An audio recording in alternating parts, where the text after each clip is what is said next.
Ready to go live. We are live. We are live. See how long it takes. I don't know if I have all my volumes to zero. That's always fun when I. And there he is. There's Zach. That means we're actually underway. He must just be sitting on a pad, like finger ready for alerts. Bing. He nails it every single time. It's good to see you, Zach. It's good to see everybody as we kick off an amazing opportunity this week. It is January 17th, 2021. And I am in a good space. I hope we all are in a good space tonight as we engage Inauguration Week. This is like running 6 marathons and getting to the very last 100 yards. And we're all about to die and we're all about to cry. And we just want to make it to the end. It's one foot in front of the other. We're less than 70 hours away from the changeover of government. We are in distance of making it happen. My cigars are on point, ready to celebrate this thing finally. And so welcome to America Heals. Woo! Episode 12. We've got some awesome folks here tonight. We got Jeff and Tim and Ace. Say hi, everybody, and let's see what's going on tonight. How you doing? Peace. I'm doing great. How are you guys doing? I'm good. Who's taking Wednesday off? I am. I'm a stay-at-home dad, so I always have Wednesdays off. I cleared my schedule. I clear your schedule. 10 a.m. Mountain Time. There will be cocktails. There you go. Are you a little nervous? Just a little?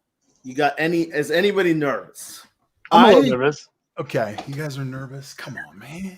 I mean, in the past, before, this is my first official year where I'm actually looking forward to this day. In the past, it would just fly by like any other day. I wouldn't even think about it. I sometimes wouldn't even look at the speeches because it was such a usual thing. Every 4 years, whoever wins, loses, they leave. The new guy comes in, he says a big speech. It's a big hoopla, and it's over. And you just go on by your own day. This is the first year that I am gonna look forward to it, and I'm a little nervous. I agree. Well, I'm nervous because I've been blessed to actually go to an inauguration. Catherine was invited as a guest to Obama's second inauguration, and so she brought me as her plus one, and it was incredible. And it was the spirit and the energy and the vision. You got to meet all of these people who were catching the same vision as you, and you were there to celebrate something patriotic, but also just so evolving and exciting. And it was like, oh man, not only did Obama survive the first 4 years, but here we are to celebrate him winning the election and coming into the second 4 years. And the reason I'm nervous is because I am nervous that there's going to be shit that goes down that takes away from that. And that, we're going to be relieved to see Biden, to make it official and the inauguration happens. But in the back of our minds, the whole time, we're going to be like, oh God, I hope some shit doesn't go down. Right. I hope we're able to rise above that. I'm nervous that we may not be able to, and that'll be a victory for the enemies of Biden, just even if they don't do anything, just that it's a distraction. Hey, Tim, just real quick, whenever you're moving around, your mic is clicking pretty bad. Something's got some pops. Sorry, brother. Sorry. No, if you just kind of hold it maybe away from your thing there. For sure. Yeah, I don't know. Sure. I don't know if it's noise or short. But I think you're absolutely right. And I think that, that's the concern. Jeff, you were going to say something too. I'm sorry to cut you off, man. No, I was saying I don't know if it's a noise of a short or what's going on, but they're definitely popping. I got it. You got a plan? I'm in the basement and I got some stuff going on. So no, it's the wire hitting it's the wire that's hitting your shirt or something. It's yeah. Okay. So anyway, you might try turning it in your port on your PC. It might have just a slightly weak connection. No, I was watching it. It's hitting his collar thing. All right. So anyway, back to the nervousness. Tell me, okay, so is it anxiety, nervousness? Is there fear? Come on. It's a little bit of both on my end. It's anxiety because I don't know. This is gonna just sound a little weird, but as I've been following politics, because like I said, I'm new to this, and I've been getting into these candidates. I really have fallen into this awe for Joe Biden. He's a really special person. It kind of upsets me how people make him. But if you look through his life, it's an incredible life. It's a sad life. I mean, there are people now that can't even compare his tragedy in his life. I mean, there are a lot of people that can't even come close. He's had a very tragic life. And he's had a very impressive life. He's been in government all his life. He's been helping people all his life. Even if you don't believe in his policies, you have to at least admit that there's a section of people that do believe in his policies. He's been with them the whole life. He's helped people. He's done everything he possibly can have. He's admitted to the mistakes, which is something we love about politicians. We say, I wish they would not lie to us. I wish they would tell us the truth. I wish when they messed up, I wish they would just go, that didn't work out. He's done that, and he's been hit on that every single corner. No one goes to him and goes, yeah, the crime bill was not it didn't work out. But the idea of the crime bill at the time did make sense. It was just abused, and he's admitted to it. He's an impressive person to be running this type of country. After looking at all the other presidents, he kind of comes closer to the presidents that we really kind of love, because it's really not about him ever. He's not a rock star. He's not interested in any of that. He really is interested in helping this country. And I just hope that during the speech, I'll be nervous if he stumbles, because I've grown up all my life stumbling on my words, small hiccups. And every single time people make fun of that, it kind of hurts me too, because it's like, this man has done everything he possibly can. He's going to be the most powerful man in the world. And he still gets beat up and called stupid and senile every time he stumbles on his words. It's just kind of a sad thing. So every time he does that, it'll kind of hurt me inside, because I know people are out there going, oh, you see, senile. And it's just so unfair. And then, of course, I'm a little bit worried something crazy might happen. And I've heard this kind of many times already this week. I don't know if anybody watches Bill Maher. I like the show, but Bill did mention something. I don't want to put it out there, but he does have a tragic life. And I just need him to have an amazing day, a day he deserves. That's all I'm saying. I just want him to, because he really does deserve it. He has, through all this, he is an older man. He's been beat up more than any candidate has ever been beaten up. Our president of the United States got himself impeached by trying to get this guy not to run and call. He couldn't find anything in this country, which is something that no one ever mentions, that Donald Trump, with all of his help, couldn't find anything on Joe Biden. He had to go outside the country, into a country we rarely talk about, and he tried to get them to open them up an investigation and, quote, the country that doesn't follow laws said no to it. That's how little Joe Biden has on him. So every time you hear this Biden crime family, it's just complete. It's really sad, because this man doesn't deserve this. He's been an amazing citizen. He's an amazing figure.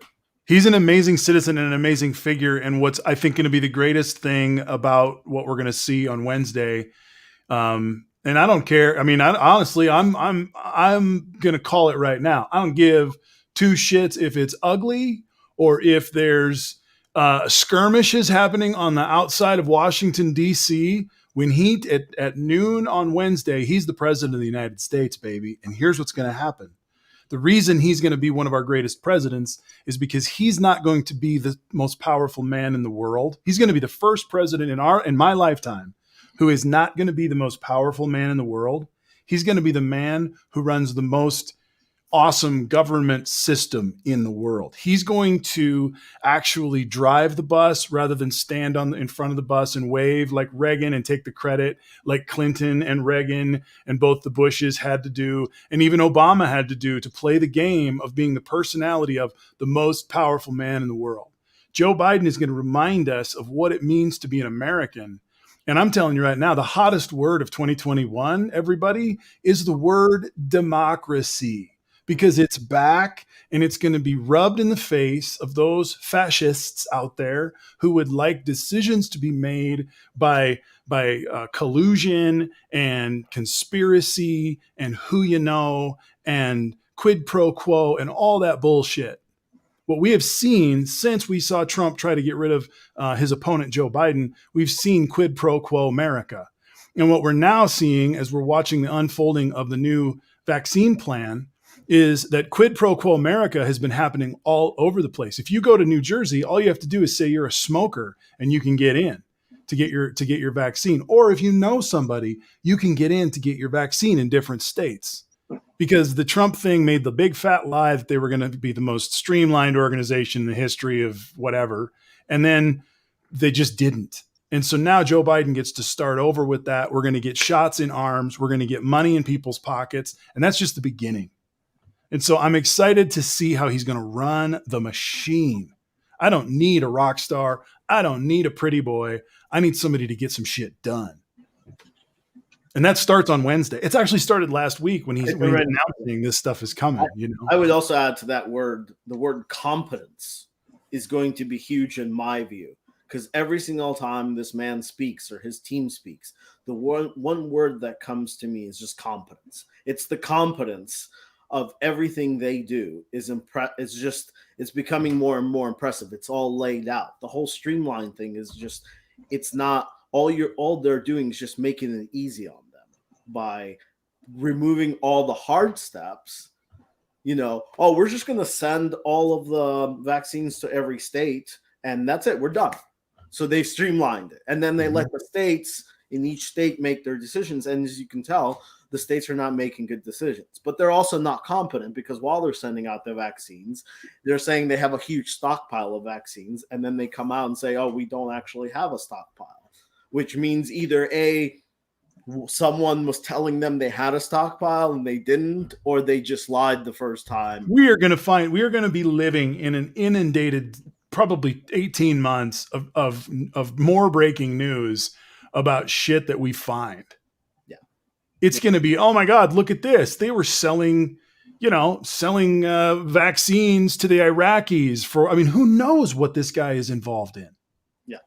And this is what I've been saying to all the Republican and Trumpsters is you got to jump the ship because you don't want to keep on banging on the Trump drum because now he has no power. He has no power to cover anything up and things will come out. And every single time something comes out, you get a hit. You can't even defend it. He can't even defend you from it. You're going to get bashed because you see, I kept on telling you, although if you're not off the ship now, then I don't really know what to say to you. Mr. Clean, Zach, I'm sorry, Tim and Ace, I'm going to cover your faces quickly. You guys think the leftover Trump mess will overshadow what Biden might do. And I think we're going to have to live in a couple of different lanes. But what you're going to see, I believe, is a narrative that gains steam because it's working and working government is actually helpful to people. And by the time we get to the 4th of July, if we can implement some of these things, you're going to actually see a difference in people's lives, and people are going to start to sing a different tune, and that will change the narrative. We're going to have to un-Trump some things. We're going to have to go through every department and look at what, DeJoy did to the post office or this guy or the gal did to this. Like it's going to be a friggin' mess. And we may not get all the way through it. There may be special counsels put on certain things, but the narrative of success is about to occur. Donald Trump talked about winning and how he promised we were going to have so much winning, and there just wasn't any winning. He got a tax cut through that any Republican could have done, and the rest of it was executive order because he refused to govern. So his entire presidency is going to be gone in a matter of 10 days, 90% of it at least. And Joe Biden is announced today that he's going to find a pathway to legal status for 11 million folks who are right now currently called illegal immigrants. We're going to get past some of this stuff. At the time is the $15 an hour thing that he dropped last week. Normally that would take us 10 years to fight about, but because of Trump, because we've had this bad relationship with this bad boyfriend or this pimp, we're all suffering from abuse and we're ready for life. Give us some nourishment and some freedom and let's watch what happens. I just think a big part of it is going to be just the change in dialogue and the change in conversation. And one point that was brought up was, talking about Ukraine and talking about Hunter Biden. I think it's been amazing how much we've had to listen to accusations about Hunter, one, of course, about Joe, but we never hear anything about Ron Jr., who's actually under investigation through the charity fund and is actually probably going to go to jail. No one ever talks about how the president's own son is currently under investigation. And in the meantime, the Republicans have still been talking this whole time about Hunter. And once that conversation stops, I mean, that's just going to be a huge void that has to be filled with hopefully more honest and productive dialogue. Mm-hmm. I mean, but on the Hunter Biden, notice that no one talked about Hunter Biden after the election. Exactly. They weren't really caring about that either. Well, isn't it a style? Isn't it actually just a sort of a form of argument that we have been addicted to during Trump? That there's got to be dirt, that we will all feel shocked by the scandal. And I think for a lot of us, it was just like, I don't give a shit what Hunter Biden did. In fact, I'm not even going to listen to you because you, as a source material, it's got to come from somebody else. I'm not going to, the people who were telling me about Hunter Biden, the reason I never listened to those people was because I've stopped taking them seriously a long time ago because of other things they've said about Trumps or lies or promises that were unfulfilled. And so it never, I think for a lot of Americans, it was just like, I'm not even listening to this bullshit. Yeah. You got a fake laptop or you got a stolen thing. Like, it's the little boy who cried wolf. And my thing about Hunter Biden was always, does he work for this government? No. Has he been elected? No. So I don't really care. He's just a citizen. If we're going to talk about every single president and their family member that's a fuck up or not a fuck up, we're going to have a long day. I don't care. They're not elected. They're not in government. But it is part of their playbook. And it is one of the ways that they took down Jimmy Carter. Was they went after his brother, Billy Carter, who drank beer and brewed beer and did all sorts of shit. And what? Billy Beer, didn't they name him? Someone brewed a beer in his honor, didn't they? Yeah. Yeah. And at that time was the rise of evangelical right-wing Christianity in the late 70s into the early 80s. And Reagan used that a lot to break his character down. Well, that old playbook is gone. Like, we're not... Having Hunter Biden, having a bad kid who's had cocaine problems, like, you know what? Move on, dude. Yeah, especially in a country that has a huge drug problem. Yes, it's also very disingenuous by the Trump administration as they go out there and tell everybody how there's a huge drug problem and how it's a sickness and it's come over us and we need to fix it, and then they step aside and start beating up this kid that has a huge drunk problem, including a kid that's lost his mother, brother, siblings. Like, really, you have to learn about his story. Has he done some stuff? I don't care. He's not in government. But if you're going to beat up a person that has a drug problem, just like millions and millions of people in this country, then you're beating them up as well. And that's one thing that is just really, like, as a personally, and politics does get really personal, is this administration keeps on, they find someone, they start beating up on us, the thing, and a lot of us have that problem. Joe Biden with his stuttering, the Hunter Biden with his drug and addiction problem. Plenty of people have that. All of these things that they hit people on, ugliness and everything.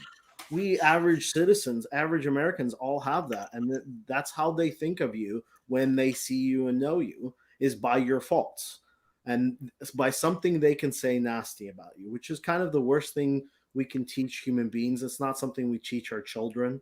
We teach our children to, treat everyone equally. And if you find someone with this disability, just treat them normal and definitely don't make fun of that disability, which is everything that's opposite about this administration. And the administration runs this country, which is, one thing that is just really annoying throughout this whole time is basically Republicans picking and choosing when to tell people, oh, that's a nothing. Don't listen to that. because even though he's the president, and then we'll listen to this. And I've always said, listen, he's the president of the United States. Whatever he says, people listen to. Some people don't, but people do listen to. What the government has they're not allowed to say, because they're elected officials, is they're not allowed to tell us not to listen to it, because then what the hell is the point? Don't tell us people are not listening to the rhetoric and all these things, and it's just him, because I'm seeing more and more videos, and I'll compile some of them for next time, of people getting interviewed and being told that they listened to Donald Trump. He told them to come down there. They went down there, and I tend to believe him. I don't think this is a scheme by these people to get off on trial. I really do believe that there's a huge section of people that they quote patriots, and whatever the government and the president of the United States tells you, they do, because why wouldn't they? Now, we don't, but they do. They've been radicalized, and they believe in the government, and the government is telling them come there January 6th, and they did. And then the government lined them up and told them that they need to be strong and go take care of things and trial by combat. And they did. And by the way, it doesn't take. I think it's inaccurate to say the government. I think it's a critical piece to recognize that's not true. And I think that's one of the things they would like us to. It was the administration. Carry the water for them. It was Donald Trump and his representatives. Yeah. It was literally the president and his representatives. But when the government tells you something, when the government tells you it's time to pay taxes, there are a bunch of legal jargon at the bottom that says the government is telling you this. And that's sort of what these guys are trying to say, that, well, the president spoke, blah, blah, blah. Yeah, whatever. No, unless it has some writing on it and a seal from the government didn't speak. And I think that's important. This is important, but this is what's been broken in the last 4 years. Ever since we've allowed Donald Trump to make policies via tweet, it's that whole chain of command has broken. If you notice when Joe Biden releases something, what he's going to be doing or a policy, it's on official documentation, which is the way it used to be. It needs to come out in official forms. So it's been vetted. Multiple people have looked at the spelling errors. Multiple lawyers have looked at it and make sure it's factually correct in legal terms. And then we read it and we go, okay, this is set. We allowed our president to make policies via tweet in the middle of the morning, and whatever he says, they went, oh no, it's official now. And because we've lost that chain of command, when the president of the United States comes on the podium and talks to a crowd with House members doing the same thing, there were also House members there as well. That is a huge section of the government. It is, Ace, but you've talked about this several times about how well he knows how to. I'm thinking of like a bobsled or a train or something that's got like iron tracks, and how he's able to like skate on one thing and get past the law and just be on the gray area around it. And I believe that March for Our Nation, or March to Save Our Nation rally it really was him just on the edge, not breaking the law. But I mean, there's a lot of that in there. And there's one thing I've seen in the last 24 hours that sparked in my mind. The first person I heard say it was Michael Moore, and he's kind of his own side thing. I by no means am endorsing Michael Moore, although Roger and Me is a great movie. I highly recommend.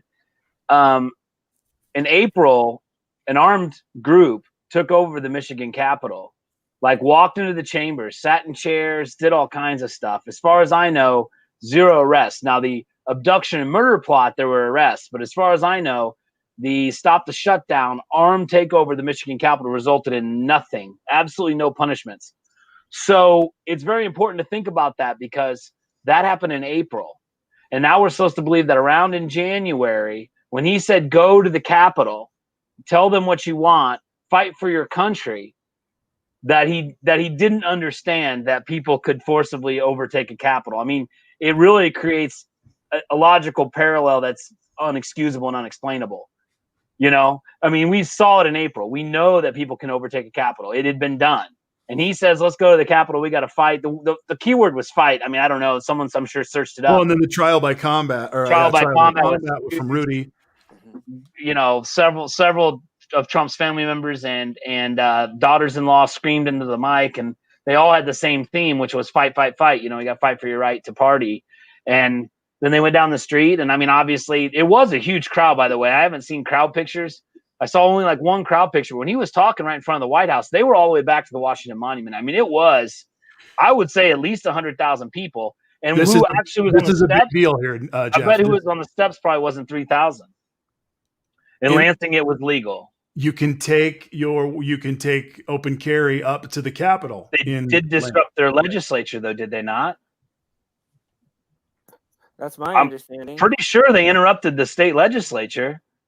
I'm pretty sure that's not legal. You can't interrupt the state legislature, can you? I mean, okay, let's say the legislature wasn't in session, so they didn't disrupt legislature, they didn't whatever, but they walked all through the building. I mean, they overtook the building. So I mean, maybe it wasn't illegal, but the point still is, even if that wasn't illegal, they overtook a Capitol with no punishments. It had been seen before. I mean, even if that was legal, I'm just trying to say, I'm not disagreeing. I'm thinking, it wasn't a theoretical that people could walk all the way through a Capitol and take it over by force. Tim. Well, on top of the rhetoric that Trump was using to fire up the people at the Save America March, what he said, I am going with you. I mean, I know I pointed it out before, but that makes all the difference for me. It's not just what was said. It's that they felt safe, not only under the authority of the president, but having him with them. Who is going to challenge a crowd when you have the president of the United States in your midst? Nobody. Nobody has the authority. But he didn't do it. He turned and went straight to his secure location in the White House and started watching the news screens. So let's pause this. Let's lean into the audience for a second, should we? Let's lean into the audience and ask them if they have any, just to kind of switch gears, because we're right on and we're going to move into landing the Trump Zeppelin here. And I think we can go back. We can go back over the insurrection all day. We're probably just going to keep doing that. But I want to ask the audience, are you guys, what is everybody in the audience doing for Wednesday? Are you celebrating in some way? Let's hear some of the ideas that are out there. They can be real or not. You know, maybe you can tell us what your fantasy would be. Ace, what are you doing? What are you doing on Wednesday? It's going to be my like 10th attempt at a brisket, and I've never succeeded. So I'm hoping this will be the year. Low and slow. Everybody always says that. But a brisket is like you can go low and slow, and it just completely fails you. Lower and slower. Yeah, slower. That's the key, man. Yeah, slower. Do you have a probe thermometer? You got to measure your temperatures. You got to really walk it up there. What is it? 120? I've done everything. This time I've gone all out. I got a prime brisket. I went with prime. Help it. It's been trimmed. It's ready to go. It's just ready to go. It's gonna be 14 hours. I'm gonna low and slow it to until it just. When you get done, is yours still chewy? Because that's what happens to mine. I never get it to break down. It needs to do the breakdown, but that's what I'm gonna do. I think I'm keeping it a little too low and slow. Mine, I think, doesn't quite get the heat I need. Yeah. So yeah. This sounds like there's been a lot of healing going on already. I like this. This is the true focus of Americans is checking out the meat. You know? I don't have a tweet from the president that changes everything every single. That's right. Yeah, we don't have a 5-second check. There's not a thing where checks the ball. So it's nice. But I'll be watching. I can't. I'll be alone. Yeah. No. I'm just. We've got a few things. People are going to be working. Nate is going to be selling the booze. True essential worker here, he says. And just thanks, Nate, for your crazy promotion the other day. That was a lot of fun. And also, I don't know, maybe you can sell some autographed bottles or something from Joe Biden in your store. I don't know. Maybe he sneaks in early in the morning with a Sharpie. I have a suggestion too. I'm going to break out my American flag. I don't fly it that often. I've just got a house mounted. It's pretty good size though. It's like a 5-foot by 3-foot American flag. It's time for Democrats to take back the American flag. That is a little annoying. That's one reason why I've got this up here is, it's our flag too. Yep. I don't know how that happened, but in 4 years, the American flag got ambushed by. It's been moving for a while. In fact, I think we should do an episode past the inauguration and talk about the flag code, which is incredible. and it eliminates all sorts of things that the right wing have done to our flag that you would be really shocked at by the flag code, which is if you take the flag seriously, it's to be cared for, not Vertically. clothing. Vertically, this always looks backwards to me, but the Legion is always to be the top left. Mm-hmm. So that's the stars always stay top left. You don't just take a flying flag and do this. You actually have to flip it over to keep the stars in the upper left. So that's part of the flag code, by the way. All right, so Kimchi says she's going to be doing bong hits and dancing. I think that's possibly the best I've heard so far. She should scope it. Scope that. Nail biting until both are home and safe and sound. Well, I don't blame you there. Yeah. I wouldn't mind. Birdman's going to be celebrating by playing the bass and eating Twinkies, which might be the most American thing I've heard. I forgot Birdman's a bassist too. There's so many bassists on this app. I love it. I'm also a bassist, Birdman. I think when you started, Marty, you were like, are you nervous? Are you excited? I mean, I think it's a lot like when you're a junior going to prom for the first time. It's like you're excited, but you're also terrified. You know, I think that's the way to describe it. I'm excited for Joe to start his term, but especially with all this fencing and all the crazies out there, you know, I'll be very happy when he gets done getting sworn in. Yeah. And like the news leading up to it is just all creepy. The Washington Post is reporting that they're interviewing every single a guards person there because they're worried one of them might turn around and start shooting, which is always, I know it's not going to happen, but it is kind of, I don't remember ever hearing that before. It's a shame. I kind of wish the kind of rains really hard. Let them do it inside. Mm-hmm. I don't care. I know they're never going to do it inside. Ever, ever, ever. It won't happen. But if there was going to be a thunderstorm and you go, oh, we'll do it inside. Just do it inside. I don't care. Just do it inside. Get through it. Get in power. Because there's a lot of portions of the government that is super Trump loyalist. He just put in a Trump loyalist into the NSA today, randomly. So It's going to take months and months and months to get all these Trump loyalists out. And I would say that as long as Capitol Police were willing to let protesters go through in some certain circumstances, then they should be nervous about the National Guard. I want to know your name, your history, where you come from, everything, you know? I mean, and that's the other piece that's sad is it's kind of like, you know, it's going to be a military inauguration. There's literally razor wire surrounding the entire grounds and facility. I mean, not just the no-climb fence, it's lined with razor wire. I mean, that reminds me of jail, you know, seriously.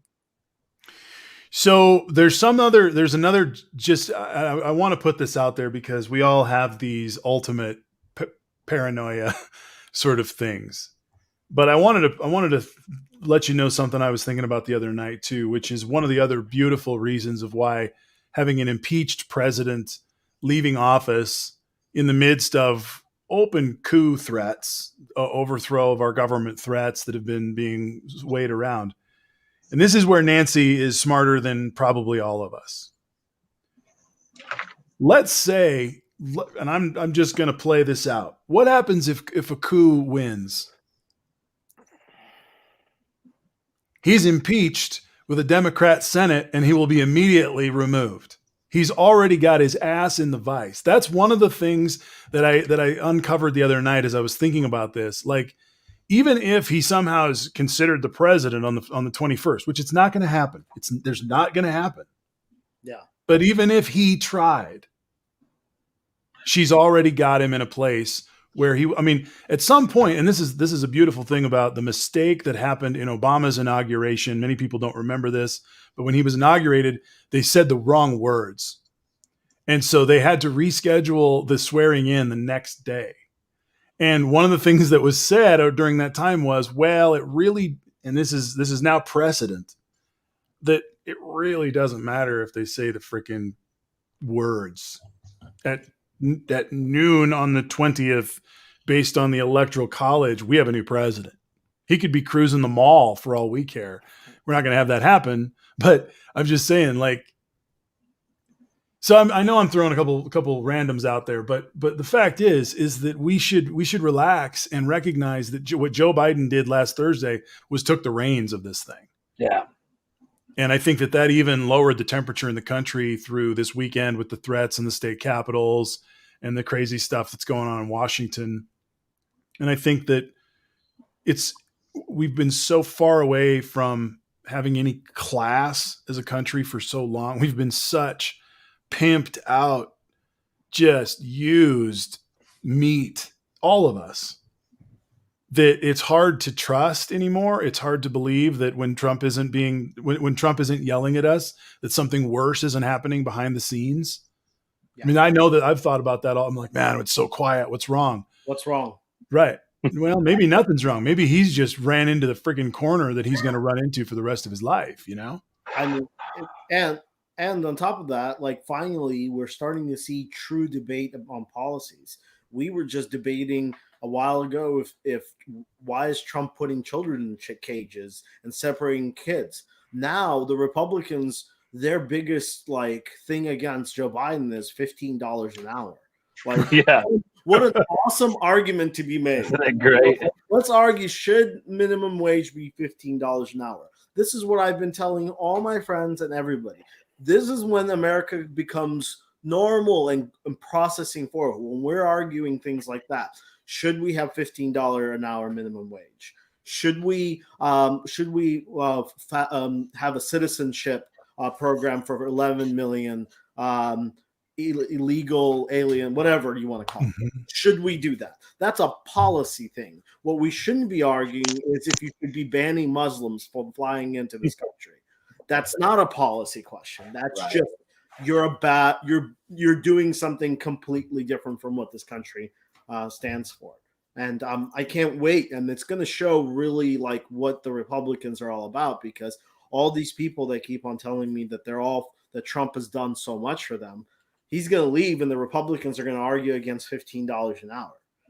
Right. They're going to do it. So good luck. And knowing Joe Biden, that was actually just thrown in there so he can give something to get something. Well, okay, so let's turn into this a little bit, Ace. You just brought us there. Let's turn into this, because we are all, and this also includes the folks in the chat. Let's do this. Let's be cathartic tonight a little bit about something. Being that we're all children of abuse now in this country, all of us who are under the age of 100 are children of abused parents. Maybe some of us are really abused and you understand this even more, but for others who weren't, this is all like flashback stuff. And we've built up so many scar tissues in our psyche that we also don't even remember the scandalous shit that has happened in this 4 years. Yeah. So let's take some time and let's just, as a community, let's bring some of those back up to light. If we talk about them, great. If we just name them, that's fine too. Let's go back into our minds, back into 2016 into 17. We certainly can talk about, the entrance in with Flynn and all these other things, but there were lots of policy moments that were just shockingly crazy and stupid and mean-hearted that blew our hair back. And so let's do some of that work tonight. I think it's important. The landing of the Trump Zeppelin, and it probably, ends with a bang. It might be a dirigible. It might be full of hydrogen. That's kind of what I'm worried about. Yeah. It might not be a Zeppelin after all. I guess the Zeppelins were full of hydrogen, weren't they? Yeah. Very good. Sorry, you were ahead of me. Things went wrong. Hindenburg was a Zeppelin. You nailed it. You could have warned me that you were going to make a reference to hydrogen. Sorry. The engineer in me, I thought I was ahead of you. That was a strike for me. I'm calling strikes on Bird. I'm calling strikes on Birdman. You guys can call a strike on me. Oh, to kick it off is Nate. Here we go. Boom. Birdman's calling out meteors in the comments, y'all. Like, come on, meteors. Hawaii, that's what we need, Birdman. Hawaii had the nuke scare warning. Yeah, scared the shit out of people. Yeah, people were climbing in the sewers with their kids. Remember that? Maybe we could be traumatized all over again. Maybe we forgot on purpose. It's true, actually. I'm going to try and keep a complete list. We'll see if I can keep up. The Muslim ban, of course. That was, you mentioned that one. That one was, interestingly enough, that the only reason that didn't pass because of their incompetence and they wrote it incorrectly. Yeah. And that's why it didn't even work. Yeah, they wanted it to be a terror ban, but they didn't even ban the countries the 9/11 terrorists came from. So for me, one of the tops had to be the retreat and giveaway of all of our equipment and the running with our tail between our legs out of Syria. Oh. That was, to me, one of the top moments of Trump's presidency, to show that while he calls giving dictators power and they're nice to him peace, he leaves the American situation in such a more weakened position than it was. And don't forget, we also were protecting the Kurds at the time, right? So not only did we leave a base, we exposed our major allies in that area. One of the big ones for me early on was when our own intelligence told us that Russia had interfered with the election. And then when Trump was standing on the stage with Putin and a reporter said, did you talk to Putin about interfering with our election? And he looks at Putin and then he looks back at the reporter and says, I talked to Putin and he said very strongly that he had nothing to do with it. So next question. And that was like, and he got rid of the notes and kicked all the reporters out when they talked. Like, there were no notes taken. Yeah, and he sat next to Putin at the 2017 G20. Sat next to Putin, and his translator he'd selected for the trip spoke Japanese, so he did not have a translator. He sat next to Putin, who no doubt speaks English, although he doesn't do it on camera because I'm sure he's trying to show how superior Russia is. So he also sat next to Putin at the G20 without a translator because the translator spoke Japanese. So I'm going to dovetail to get that one off my list. Or even better, he probably just used Putin's translator instead. Well, probably. He also had, remember right off the bat, he had, what's his name? The guy who was on all the headlines for like 6 months, the ambassador from Russia. He had them in the Oval Office, 2 Russians and him, and like Russian press and no Americans. Yep. Changing the capital in Israel to, or changing our embassy in Israel to Jerusalem, fulfilling the neocon Zionist dream to prepare for the battle of Armageddon that they all believe is going to come because they can provoke the heavenly powers. As a theologian, I just want you to know that that's not what it says in the Bible if you have any credibility at all. So we can talk about that another night, but that drives this kind of crazy philosophy, theology thing that Mike Pompeo has installed and Donald Trump has. Rex Tillerson didn't work out. See, Rex wouldn't do that bullshit. Right. And it just didn't fly until he got someone like Mike Pompeo. I thought we were going to hear Rex before the election. I would have really liked to hear a guy like Rex Tillerson, who has major street cred, right? CEO of ExxonMobil. Like that's like one of the top 20 businessmen in the country. Mm-hmm. I would have loved him to come out and just been like, it was a complete horror show. It's exactly as bad as you thought. And I'm sure the reason he didn't is he's got to rub elbows with all these people indefinitely. And he just couldn't, he didn't want to make himself a pariah. But I was really expecting we'd hear something from him. I've got one I'd like to add, which is this is kind of emblematical more than a specific problem, but it was bad. He decided to honor the code talkers. He brought them to the White House in front of a picture of Andrew Jackson, who is like the #1 Manifest Destiny guy, right? And then not only that, which is of course major cognitive dissonance, while he's congratulating these guys, if you don't know, they spoke Navajo to each other, and the Japanese never figured it out. I was told that was one of the first questions the Japanese had after the surrender was, what was that code that we never could figure out? Yep. So here are these heroes, right? These great men. And he takes the mic and says, I don't know, 3 things positive, 3 words, 10 words, and then immediately starts talking about Elizabeth Warren and calls her Pocahontas right in front of him. And the reason I think it's so painful, not only is that painful, that's really painful, but it's emblematical how many times he had a situation where he was congratulating somebody or celebrating something. I'm thinking 2 of the national champions with their Happy Meals. He has these situations where he has a chance to just hurrah, high five, whatever, and he just can't help but stop and go, but those damn Dems are trying to destroy our country. He just couldn't take a spotlight moment and make it about the person that was being congratulated. He had to steal the spotlight every single time. No class, no personal integrity, no idea of who's being honored. If the mic's on, it's about me. And with, as a lib, there were so many times I just wanted him to. I didn't want to hate this guy as much as I ended up doing it. Want to hate him. He never could have the character that it took to be the big person on the stage and be like, we are awesome together. But it never could be that. I'm christening this food bank in downtown Atlanta. Everyone's like, yes, yes, yes. And the damn Dems blocked my bill in Washington. You're just like, all you had to do was shake hands. What about Puerto Rico? We had that's kind of the easiest time to bring everybody together and go, we got to, this guy embarrassed himself and got into a huge fight with one of the government figures in Puerto Rico, where there was a whole scandal and fight between them, that he was calling them out. And I believe it was the mayor of San Juan he fought with. Ironically, the governor kind of patted his back, and then it turns out the governor was dirty. So the mayor came out looking great. Female mayor of I believe it's the mayor of San Juan, Puerto Rico. So yeah, and called all Puerto Ricans lazy. That the food's at the port and the supplies are at the port, and the Puerto Ricans are just being lazy, even though we knew their power was out, their telecommunication was out, their safe drinking water was out, all these major problems, and he's just like, if they cared, they would have walked to the port and gotten their own supplies, or whatever. It's just. Well, these things now are like history, and we've walked down the road from some of these. And here's one you ought to know, brings Barr and the Mueller report. Yeah, and I mean, we don't have January 6th without Barr lying in the Mueller report like he did. Like we didn't.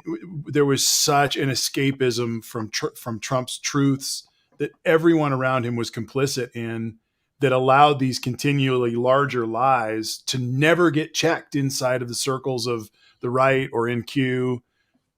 Yeah. And a good example too of a document that, if you read it, it has 20 counts of obstruction of justice. It gives credence to a lot of different things. It led to several people getting arrested. So the left says it did actually find a lot. It didn't quite close on Trump acting with the Russians, but I believe it outlined how the Russians affected the election. It just couldn't find the collusion step, which was sort of a parentheses last step on the document.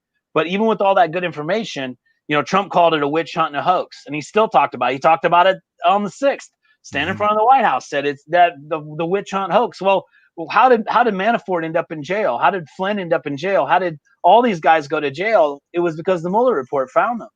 Well, he also whitewashed the whole Mueller report by pardoning everybody from it. Yeah. Except one, the always interesting question I always say to that is, he never pardoned the 17 or 20 Russians that they found that were actually spying on United States, part of that whole scheme. He never pardoned them. He always just pardoned everybody around. And Mueller, the whole Mueller report just needs to go away. I'm done with it. It's a useless piece of product because Mueller just sweep before us. I will say, Zach also said, rightfully so, withdrawing from the Paris Climate Accord. Yep, I saw that too.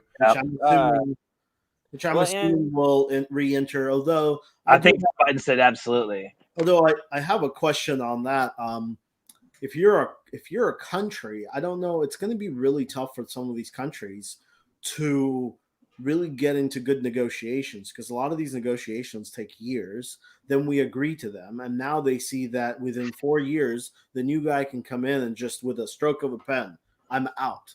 I don't know why you would make that many good deals with the U.S. because we somehow don't have a policy when we have an agreement. Well, here's the difference. Here's the difference. Mitch McConnell will not be in the Senate. So he's going to sign the executive order and get us back on track. And then they are going to sign laws that put us into deeper deeper leadership curve with the Paris Accord that cannot be taken away by executive order. So the first thing he's going to do is he's going to get rid of Trump's executive order to get out of it. And then we're going to show that we're going to lead. And that's also why the impeachment element is so very important, so that we can say to those people, those especially the Europeans, hey, we're working on it. What happened. You all watched what happened, and our system is working, and we're going to get through this. And they're also going to see that we're going to bring, potentially DC and Puerto Rico in, which solidifies the blue position for a long time, probably a generation if they can hold it. And so there's a lot of that stuff in play. So I think that's why some of the executive orders are just going to happen. He's just going to eliminate what Trump did by pen. Yeah. But some of these deals, like even the Iran deal, if you're Iran, I don't see why you would be negotiating. No, well, they would never come back to that. Because The accord, they're going to be like, yeah, the next president will just take it away and assassinate one of our government figures. but the We got accord, breaking news. We got breaking news. That's Oh, great. I wow. love that one. Bergie for Hire says, guys, get ready. Big announcement from the White House coming Wednesday morning at 11:59 a.m. You know what it is? It's the healthcare plan. It is the healthcare plan. That would You be know, there is. Kelch just shared that there's supposed to be an emergency broadcast. That is now the final goalpost. There's going to be an emergency broadcast with instructions of what we're all supposed to do to preserve freedom and save to Trump's presidency. I don't know if you guys heard that yet. Oh my God. No, I didn't hear that. Yeah, there's going to be an emergency broadcast. Yep. And I guess, that we're all supposed to just, I don't know, rally up at our nearest police station, and who knows what that announcement could even possibly contain, but that's their new theory. Well, it's going to get in the way of Ace's brisket. Yeah. Oh. I would say on remote. I think the Paris Accord was an accord, right? An accord is the four of us say we're all going to not drink until May. If Tim drinks and then comes back a month later and says, "Hey, okay, now I'm going to try not to drink till May," we'd let him back in because it's just an agreement. It's not like a treat. It's not like, I don't believe there's any trades or anything. It's just like a shared goal. So I don't see why they wouldn't let us back in. It's not like we horse trade anything. Now, to your point, does our word mean anything? Well, maybe not. But I think it's just an accord. I don't think it was a formal treaty or anything. So I think you can jump right back in as far as I know. Speaking of treaties, aside from the Paris Accord, we dropped out of our nuclear treaties with Russia. Well, the arms, race treaties. We actually, that one, Russia actually dropped out of that themselves. I talked about that a couple of weeks ago, I think. But as a quick thing, this is when if you see him pardon Edward Snowden, which is a traitor to this country and probably a spy, I'm assuming. He's not actually, he's a double agent or a spy of some sort. He's not a good person. I know people like him. Right. The reason that Russia dropped out of the nuclear agreement is because we told Russia that, well, when they started the agreement, Russia didn't want to have an agreement at all because they said it's not fair for us to have a nuclear agreement if the third biggest player in the nuclear regime is China and they're not at the table and they're right next to us. Why would we make an agreement with you, the U.S., when the people next to us have more nukes than you do probably? And the United States told them, don't worry, we have an in and we know what's happening with China. And they gave them very information that was proven to be true, that we had an infiltration into China. How did we infiltrate China? China had a huge fiber pipeline that runs between China and Japan. And we figured out how to tap into that pipeline, and China did not know. The first thing Edward Snowden did was he escaped to China and told China that we did that. That's the first thing he did. And China, like that, figured it out and took it away. The second thing he did is he went to Russia and told Russia that he told China about this pipe, which made Russia go, oh, so they don't have any information into China.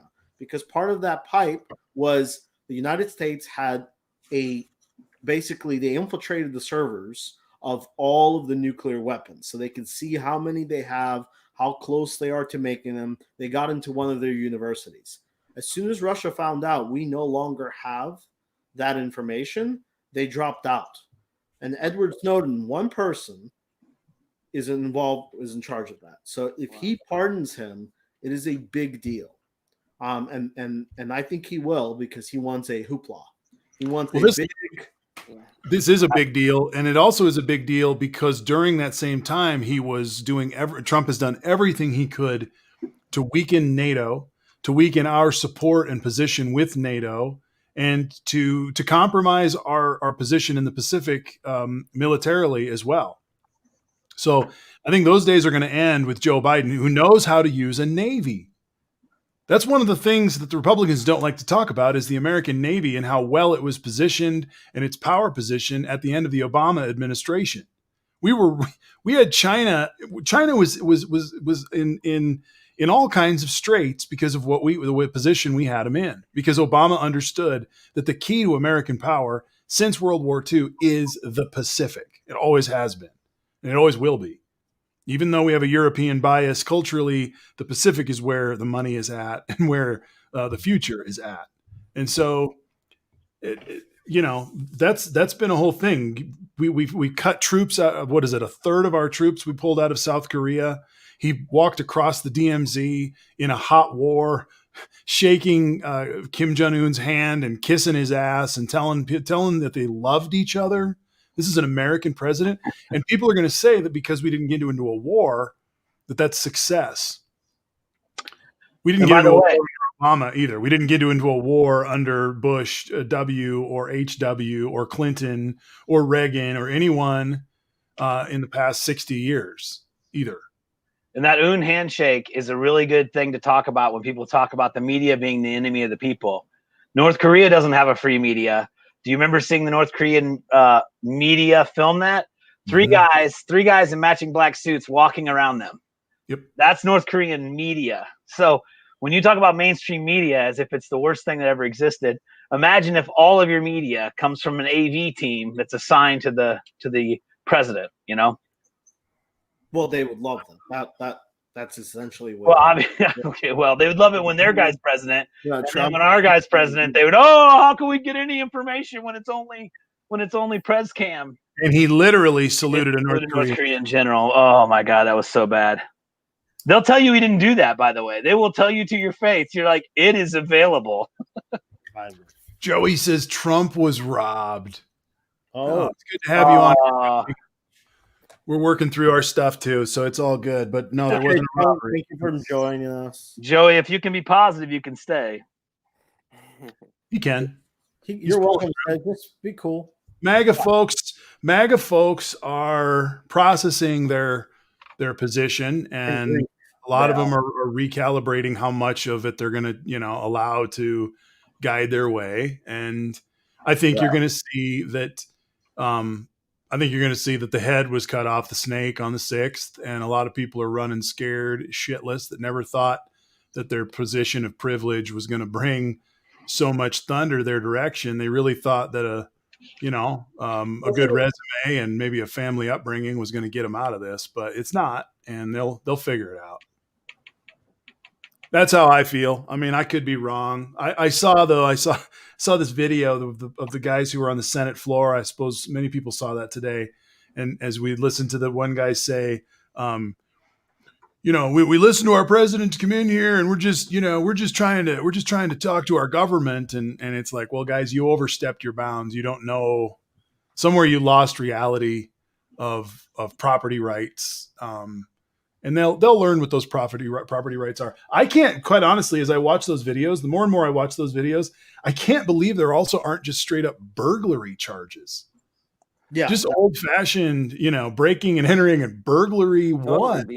Yeah. I think they're really just trying to grab them all. I think after inauguration, we're going to see a lot of things develop very quickly. I think they're just trying to get everyone's name down, and then after inauguration, that's when the charges are going to start pounding in. And the big one that came out today is there were 3 people talking about how that Ted Cruz wouldn't mind.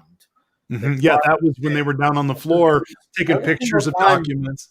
I think this is what we're going to see in the next couple of months is every single time one of these MAGA people, QAnon people, mention someone in the government as their defense, these people will forever have a burn on them. But it'll be proof that you can't go out, and this is how I started. You can't keep on going out there and saying, "Oh, what I say in social media," or what people don't take it that way as an excuse anymore, because people do take it in the way that you intended it. You can't wave off and say, "Oh, I didn't intend it that way," because someone listened to you and they did it on your name. And it's not a good defense for the people that are on trial. But it is a good defense for us to say, you see, It does happen, and it's your fault. They should be punished, and you should be punished. So this video with Ted Cruz hurts Ted Cruz. Well, even if you claim you have the authority of the president, how many conversations are started by kicking in someone's door? Right. I mean, Right. it's not how you As a start a practice, dialogue. yeah. The doors would have been unlocked if they were supposed to be there. They knew damn well they were breaking in. Well, and this is what I forgot to say this, that the guy, there's one police officer and they're all taking pictures and they're all doing their thing down there.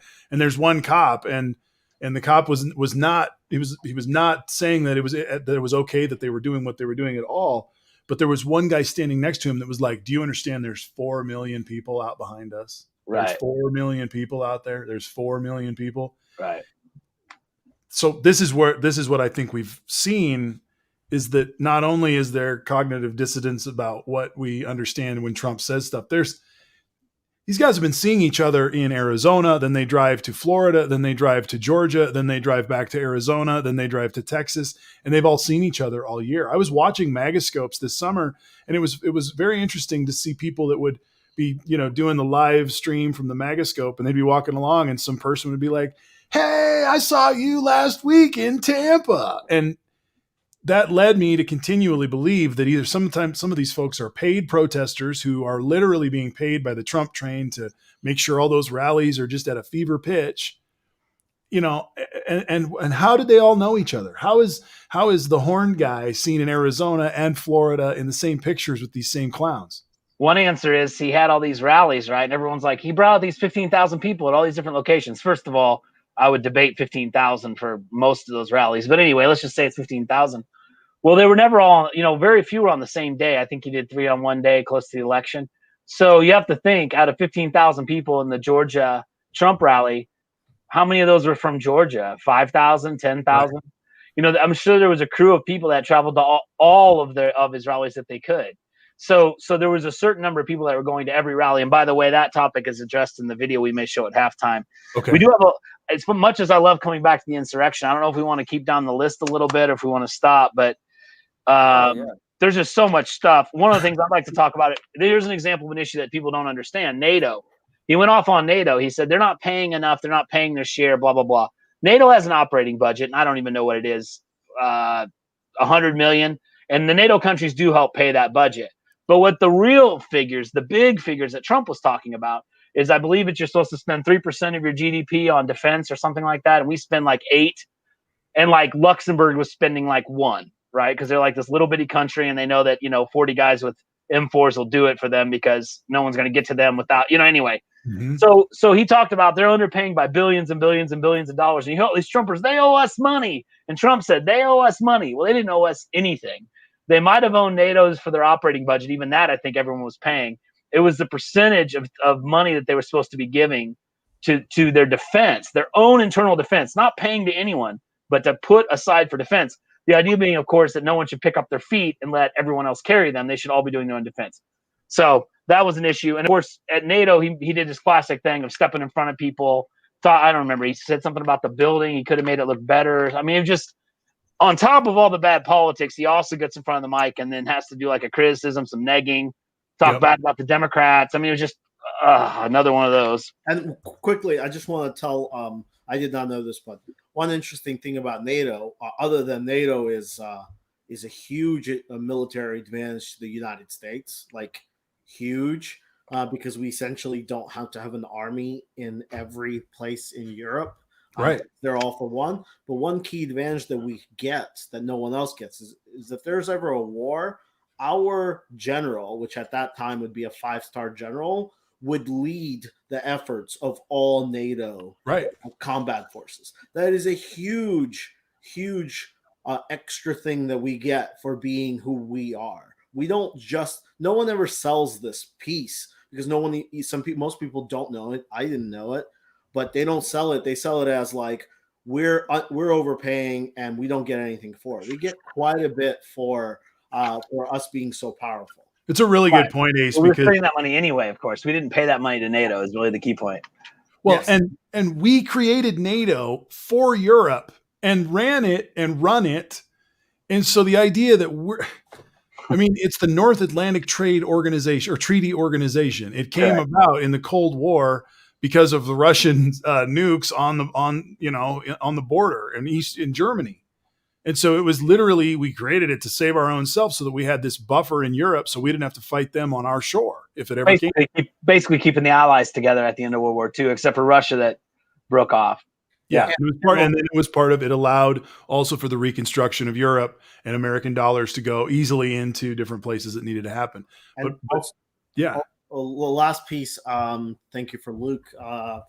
He told me this. Another thing is part of NATO is if you hit one, you hit them all is also another thing. So if any country gets attacked, they get a backing of every single country, which is it's the biggest issue that Russia has against NATO is because they can't start picking off small little countries and start gobbling them up. Because if you gobble up a NATO country, and it doesn't matter how small it is, you're now at war with every single country in NATO. That's why Russia hates it. Thank you, Luke. That reminds me of another massive loss that happened under the Trump administration that most people, it's probably geeky and nerdy, but it's actually pretty important.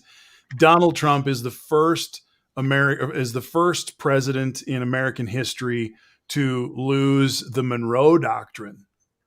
And the Monroe Doctrine comes from President James Monroe, one of the founding fathers of this country, who established in the Monroe Doctrine that no foreign country will be able to put troops in a war on our continent, North or South America.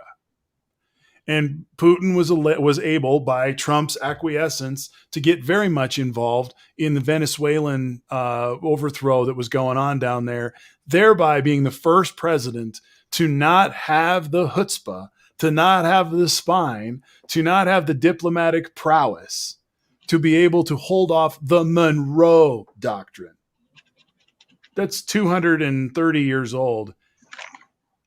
So that's just one. I'm sorry, I get preachy, but these are such catastrophic losses. And one thing I always kind of, as kind of a joke, but it's kind of one of those, it's real. For all the stuff that Trump sold us and said, we should be friends with Russia. Look at how awesome our friends have been. We've given them everything and more, and they haven't done. What have they done for us? I don't actually see Russia giving us anything. They've only became more aggressive as they give. And this is something that I have a pretty good understanding because I'm Ukrainian and I know a lot of Russian people, but Russian people don't really take that kind of, they don't take, if you're really nice to them, as a way of looking at you like we should give you something. It shows weakness. If you're giving, that means you're in fear, which means they can take more. It shows a lot more weakness than it does strength. Russia in itself is a very, it's really cold. It's it's a cold country. So they're rough. I mean, they're going to be a lot more rougher than other countries. So when they see you as a country bending to their will, that is not a positive to us, because they actually looked at as weakness, and we have proof of that because every single time we bend to their will, that's just an extra foot or an extra mile that they took. We bend here, they attack us here. We bend here, they take Syria. We bend here, they have an attack on us in our systems. Every single time you bend, they take and take more. And they won't stop taking until you stand up to them, and they know that they can't keep on doing it. And that doesn't mean war either, because you're not having a war with Russia. No. All right. So let's switch gears. We're past the halfway point here, and so should we watch this to kick us into? I don't know. Are we going to really do more of a MAGA debrief? But I'm just wondering where we want to take this thing. Shall we watch this video? Maybe we should do. Whoop! There goes Ace. Ace dropped out. He'll be back. Yeah, we can definitely do this video. And then my thought is maybe discuss it and then go into Ace's game or something, because I have a feeling we may end up in kind of a circle here. We'll see. That's okay. Let's do this. I think Ace accidentally hit his goodbye button, so he'll be back in a second. Here we go. You might have, sometimes your internet just drops too. Okay, here we go. Yeah. This is a wake-up call for Republicans. America elected Joe Biden by over 7 million votes, and you're confused because you didn't see us flock to his rallies and cheer his smackdowns like we were at a pro wrestling event during a global pandemic. You don't wear matching hats or have no more malarkey flags waving from the backs of our trucks. Do you know why? Because Biden is not our tribal warlord. We believe the job of a US president is to represent more than one interest group.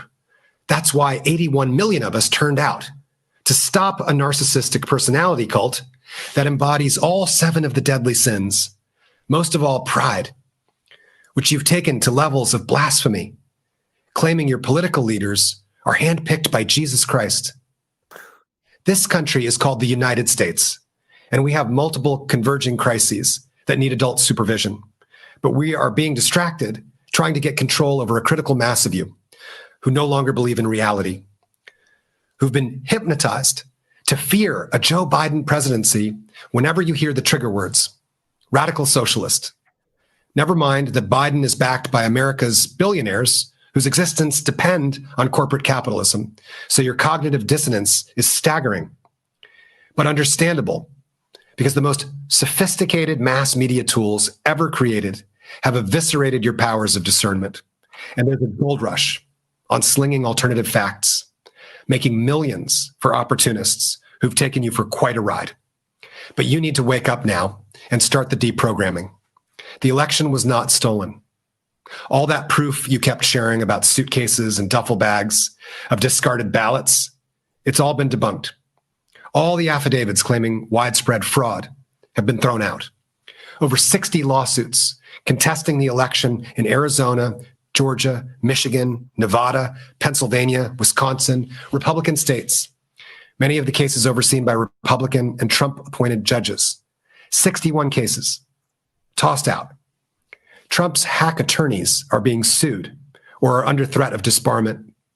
That's consistent with the countless criminal prosecutions of many former Trump associates. But the PR stunt worked on the tens of millions of Americans primed for mass hysteria. You succumbed to Salem witch trial levels of mental lapse. Yes. Believing our elections were stolen based on spectral evidence. Dreams about krakens, which are make-believe. It's time to wake up now. Black Lives Matter is not a terrorist organization any more than Martin Luther King Jr. was a terrorist, or Gandhi, or Nelson Mandela. Peaceful protests and strikes and boycotts. That's how a society creates change without violence. Everybody reasonable knows that violence and looting and murder are wrong and counterproductive to a peaceful society. That's why everybody reasonable condemns militarized cops executing citizens over cigarettes, cell phones, driving, jogging, walking, sleeping, resisting execution. That's what Black Lives Matter has been protesting.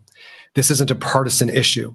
It's the largest civil rights movement in the history of the nation. You need to wake up now.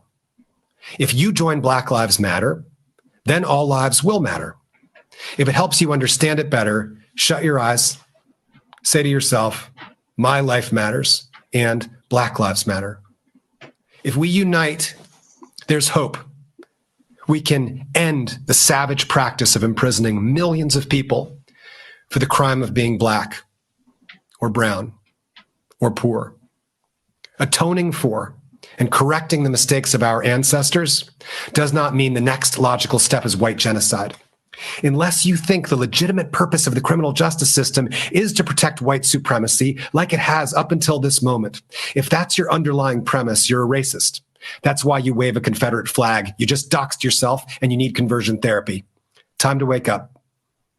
There's no national Antifa network pretending to be fascist Trump supporters who want civil war.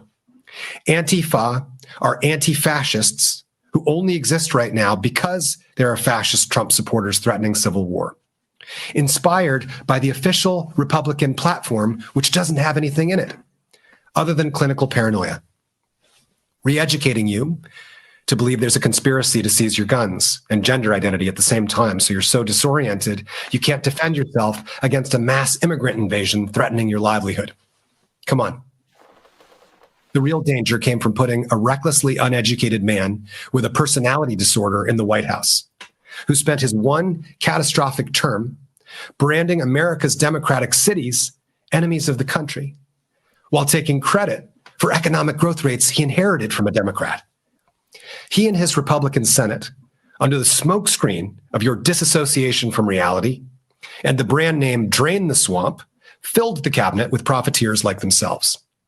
Billionaires made $1 trillion while they gutted our State Department, our FBI, our CIA, our DHS, our post office. Whatever Trump touched, he wrecked. They attacked our U.S. education system. They tore down the minimal regulations that we have protecting America's water and air. They turned our already abysmal borders into a human rights crisis. They smeared America's top scientists and doctors, our healthcare system. They attacked our entire U.S. media. Their willful incompetence has been so destructive. The USA is the epicenter of the worst pandemic in 100 years. Hundreds of thousands of us are dead. Millions are hungry and struggling to survive. And their final act was a massive campaign to try to sabotage the bedrock upon which we stand, American democracy itself. This is on you, the Republican Party. The majority of white America elected a man whose business model is lying, who demands total obedience, while swindling and eventually turning on all of his employees and followers after years of abuse. You elected a perfect cult leader. Our enemies are ecstatic. Our allies are horrified because of the suicidal Republican ideology of opposing any limits on gluttony and greed. What was once a beacon of hope all over the world, American democracy, is no longer a given. Your right-wing leaders and shouting heads, they're not going to stop clawing their way down a bottomless pit of excuses to continue profiting off of selling you a virtual alternate reality made up of false accusations and revenge fantasies, giving you a persecution complex they won't stop feeding no matter how many of you are driven right off the deep end. Any citizen of the United States continuing to fall for it. Some of you thinking of taking up arms against the strongest military power on earth. Others making excuses for these terrorists because you share the same beliefs. You're delusional. You don't have a political party anymore. Come back to reality. January 6th, 2021. That was your come to Jesus moment. Armed insurgents threatened to hang the vice president, kill the Speaker of the House. They dragged a cop down a flight of stairs and brutally beat another with an American flag. They killed police. A suicidal QAnon follower gave her life trying to break into the House chamber. For what? The most significant terror attack on our country since 9/11 happened because Republican radicals believe Democrats are Satan-worshiping pedophiles who stole their country, and they'd rather die than lose the protection of their leader. Defending truth and democracy and equality for all people against any tyranny, foreign and domestic, is the only thing that unites us and protects our freedoms. That's why Trump is being held accountable for his crimes, along with every congressperson, every official, every officer who conspired or continues to wage a mass deception campaign to overthrow American democracy, especially under the threat of violence. The First Amendment protects our right to express ourselves without fear of arrest. The right to free speech does not include threats of violence, and it certainly does not grant the authority to force media platforms to broadcast single-party hate propaganda that claim only its members are the real America. For the former Republican Party, who call themselves patriots, this is your wake-up call. Your nightmare of a brainwashed, radical, anti-American movement trying to destroy the country was you. Right? Wow. That's credited to @Lincoln's Bible on Twitter. I don't know where it originated, but that's the original tweet. Wow. Yeah. And I mean, it's so right on. I mean, it's just straight down. Like, it gets a little long for just a split second, but like every time you think you're going to lose focus, he just goes to the next thing and kills it.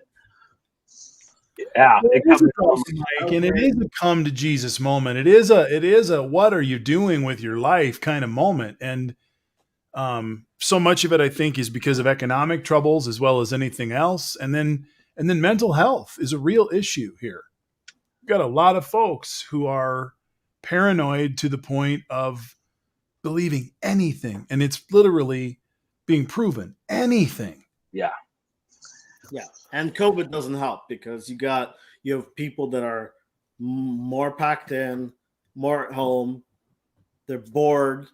They might not have jobs. It really does amplify everything that is needed for this to spread because you just have more time for it. Well, it's the perfect storm for people to be in the proper state of mind to become radicalized too. I mean, we're already isolated. We're not working. We're angry. There's already social division on top of the political division. I mean, people were hungry to latch onto something so they could just vent all of their emotion and belong to a group that was doing the same exact thing. I mean, I really like the point about the Trump rallies and the numbers. That was their Grateful Dead tour, you know? Right. And it was the only thing they had going because everything else is shut down because the CDC said it's not safe. And the Trump rally is the one place you could go and not wear a mask and party and just do what you wanted to do while everybody else in the world was telling you couldn't. And be congratulated for not wearing a mask. Yeah. Like, hell yeah, way to go, brother. Don't wear a mask. Mm-hmm. Yeah. Yeah. I mean, they walk through the halls of the Capitol chanting treason, treason, treason. I mean, do you know how far you have to be from reality that you, as the treasonous person, are chanting treason at the elected representatives, and as they would like to say, literally the model of our republic? You're in the building that is our, if you want to talk about being a republic, that building is the Republic building. Okay, that's where our republic meets. You're marching through it, chanting treason. I mean, it's just so beyond the pale. I mean, you have to be just so indoctrinated. And I think that's the point he makes. I think that's so great is the idea that there's some lizard people, pedophilia, deep state trying to destroy the country. The truth is you are that. You became what you thought you were trying to stop. You literally dropped reason, picked up beliefs, and ran with it, and literally did worse than any other group of people have possibly done. Let's say since the Civil War. I don't want to go forever. I mean, it's a hand so poorly played. Redemption has two things. I'm going to put them out of order. Those ones saying they love their guns lose their right to own their guns in court and vote. And then this one, I liked what he says, and I think we need to talk about this for a second. No more making excuses for this type of action. Yeah. This is going to need to be PR'd to a point where people understand how to debunk this in basic ways. Not everyone is a psychologist, and not everyone is going to be able to work their way through this in the Trump, with Trump folks and their families and whatnot. And so part of what is going to happen, and I think the free market will actually develop language around this. We're within the next 3 months, I believe, the term for this, because a lot of people didn't believe that the tooth was this far rotten until the 6th. And so we've just done about a week and a half of really going, holy shit, it's that bad. And so now I think, especially when Biden comes in, we're going to start to see people really processing what it means to have been one of those people. Americans have, and pop culture has a great way of sort of itemizing and giving a name and moving past it. And I think that's going to be the cruel ramification of being able to just look at it. And all of us, for the first time, will be able to objectively look at it and go, oh yeah, that's that. I think as we slide further away from it, it's becoming more, I think we all watched it happen in real time and we're just sort of stunned. Mm-hmm. But I think as time goes by, we're now getting more and more footage. I guess there's a 12-minute video. I saw the part that several media groups have been hacking it down into like little 3-minute pieces. Yeah. Just the complete lunacy of the whole situation is it just keeps growing and growing and growing. I mean, I think I think, MAGAs only have a limited number of time before all of us, in public will be telling them, shame on you. Well, a lot of family members are, and besides the woman who turned in her ex-husband, there's actually a lot of family members, dads, moms, sisters who are making those phone calls too. And that's where it really, Henry made that point a couple of episodes ago, how white people don't like to be arrested, and how all of a sudden it's going to be hearing that, did you hear about the guy down the street? He was in that march. And that is its own social pressure that will continue to drive this into that objectified place, I think. Yeah. You're going to start seeing some more videos, because all of these people, because they thought they were doing nothing wrong, were taking videos. So all these people are getting arrested. We're about to see videos that haven't been released because they're a lot more incriminating, and they'll be part of the criminal case that will be released, and you'll see more and more. The question is, and I think, and I don't think it's a misspeak.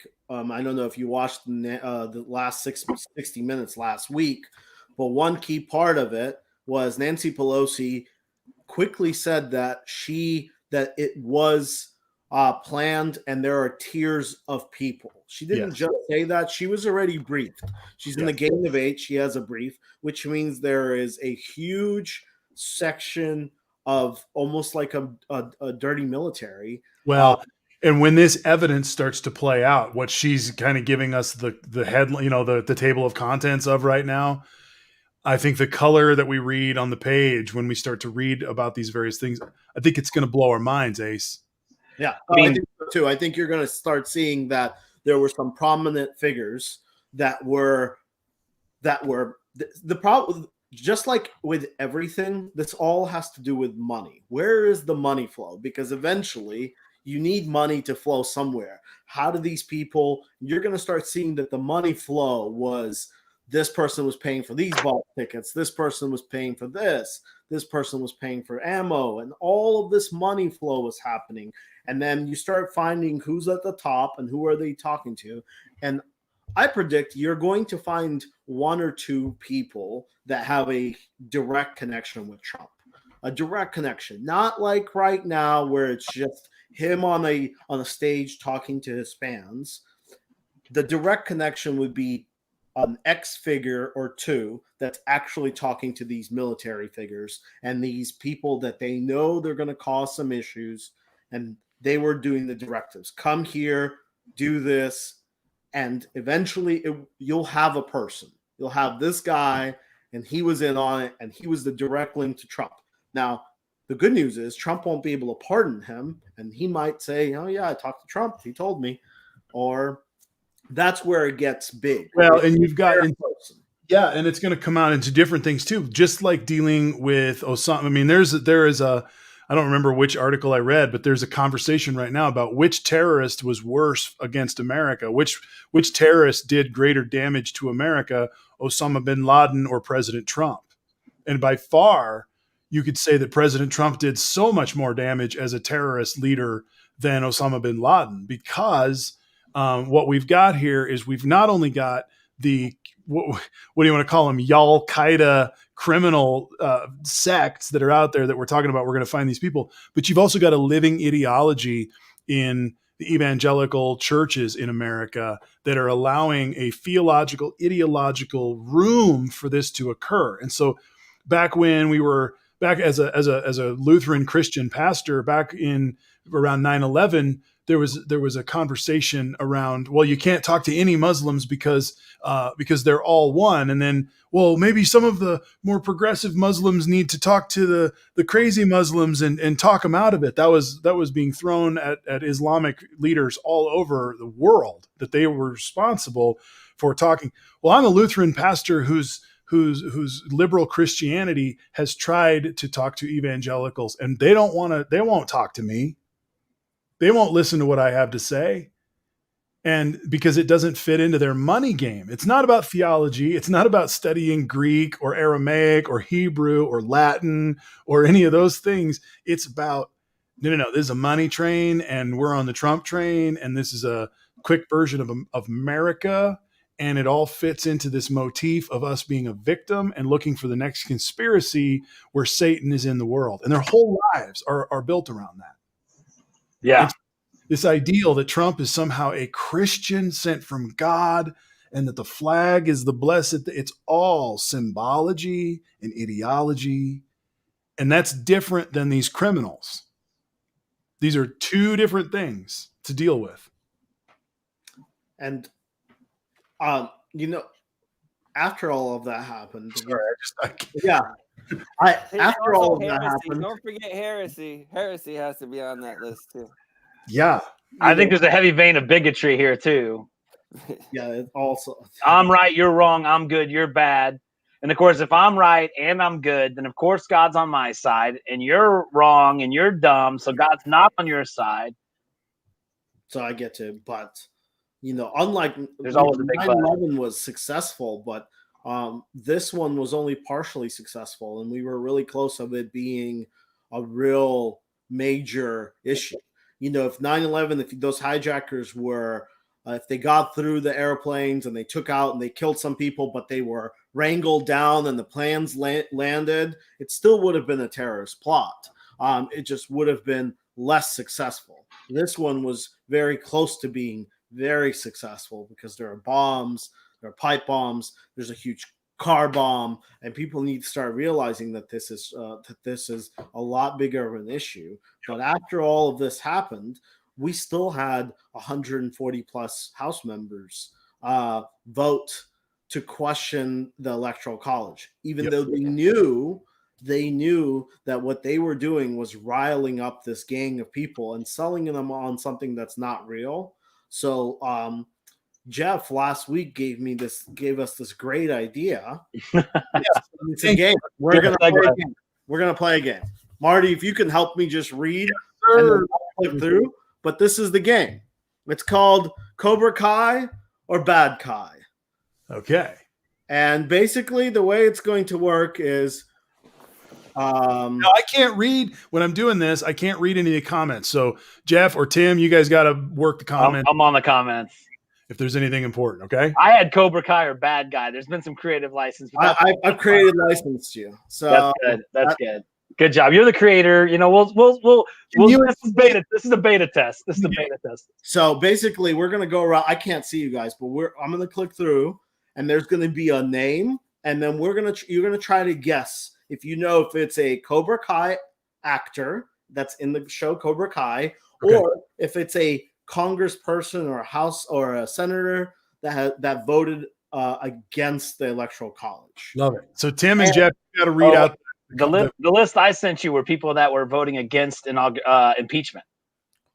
I did this, but we can keep this thing going. Okay, you did. They voted for the objections against the Electoral College. The question, the real part of this game is to see if you even know who these people are. Right. We're not sure by the name. I can click a hint, and there will be a picture involved, which is very difficult. Wow. Okay. Pictures are going to be easy. So here we go. Okay. No Googling. No Googling. No Googling. David Cronawitter. So Marty, you go first. Cobra Kai or Bad Kai? I'm going to say Cobra Kai. Okay. Anybody? Jeff? I'm going to say Bad Kai. Okay.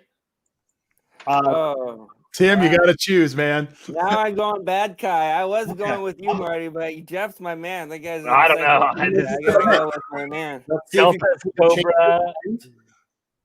If you want to change your mind, here's what he looks like. Anybody want to change their mind? I'm sticking with Bad Guy. For Marty. Marty, your final choice. Yeah, I mean, I'll stay where I'm at. Maybe he's a producer. I don't know. Which is Cobra Kai. Cobra Kai, yeah. Jeff, final answer. Bad Guy. Tim, final answer. Bad Guy. Here we go. He's a Cobra Kai. Hey! No! All right. I've never heard that name before. That was why. Yeah. Here we go. Next person. Lots of bads, and everyone was bad in the comments. Everybody. Next Susan person. Gallagher. She would be Bad Kai. Bad Kai. Jeff? I'm gonna go Bad Kai again. I know good enough not to switch. Bad Kai. All right, here's a hint. Marty, your final decision: Cobra Kai or Bad Kai? I'm going to say bad guy, but I think I'm wrong. No. Your final decision, Marty. Bad Kai. Bad Kai. Jeff, I'm switching to Cobra Kai. Cobra Kai. Tim, Oh no, I was bad Kai. I'm sorry. Bad Kai. We got two Bad Kais. So bad. Final decision. I'm gonna just play devil's advocate and go Cobra Kai because I Here we feel go. like I have to play the wild card. Cobra Kai. You look pretty Hollywood there. You know? Here we go. Next You one. must have gotten into the damn producers. You're a cheater. She's too pretty to be messing with. You must this, have gotten into the producers, you It was cheater. tough to find pictures that are not obvious. It's Cobra Kai. They're all 17-year-olds. Lisa McLean. Marty, Cobra Kai or Bad Kai? Hey, Bad Kai. Jeff, Cobra Kai or Bad Kai? I'm gonna go Cobra Kai again. Tim, Cobra Kai or Bad Kai? Bad Kai. Here's a hint. She Bad Marty. Kai. She Bad Kai. She's a Bad Kai. Jeff, Cobra Kai or Bad Kai? I'm gonna stick Cobra just because I've lost Cobra everything Kai. so far. This is my game. Final choice. Cobra Kai or Bad Kai? Bad Kai. Bad Kai. Ah! My No. first chance to be As a right. representative for Michigan 10th District. The red. There All I right. should- Tracy Mann. Marty, Cobra Kai or Bad Kai? I'll go Cobra Kai. Cobra Kai. Jeff, I'm gonna go bad guy. Tim, Bad Guy. here's a hint. Looks like this. Bad guy. I'm changing it up. Jeff, your final decision on Cobra Kai or I'm Bad staying Guy? bad. I'm staying bad. You're staying bad. Tim, Bad. Yep, bad guy. everybody says bad. Yeah. That's what Yeah. Finally, I think that's my first win. That's your first. my, own, my own game. Wow. I did that, by the way, on purpose. That's awesome.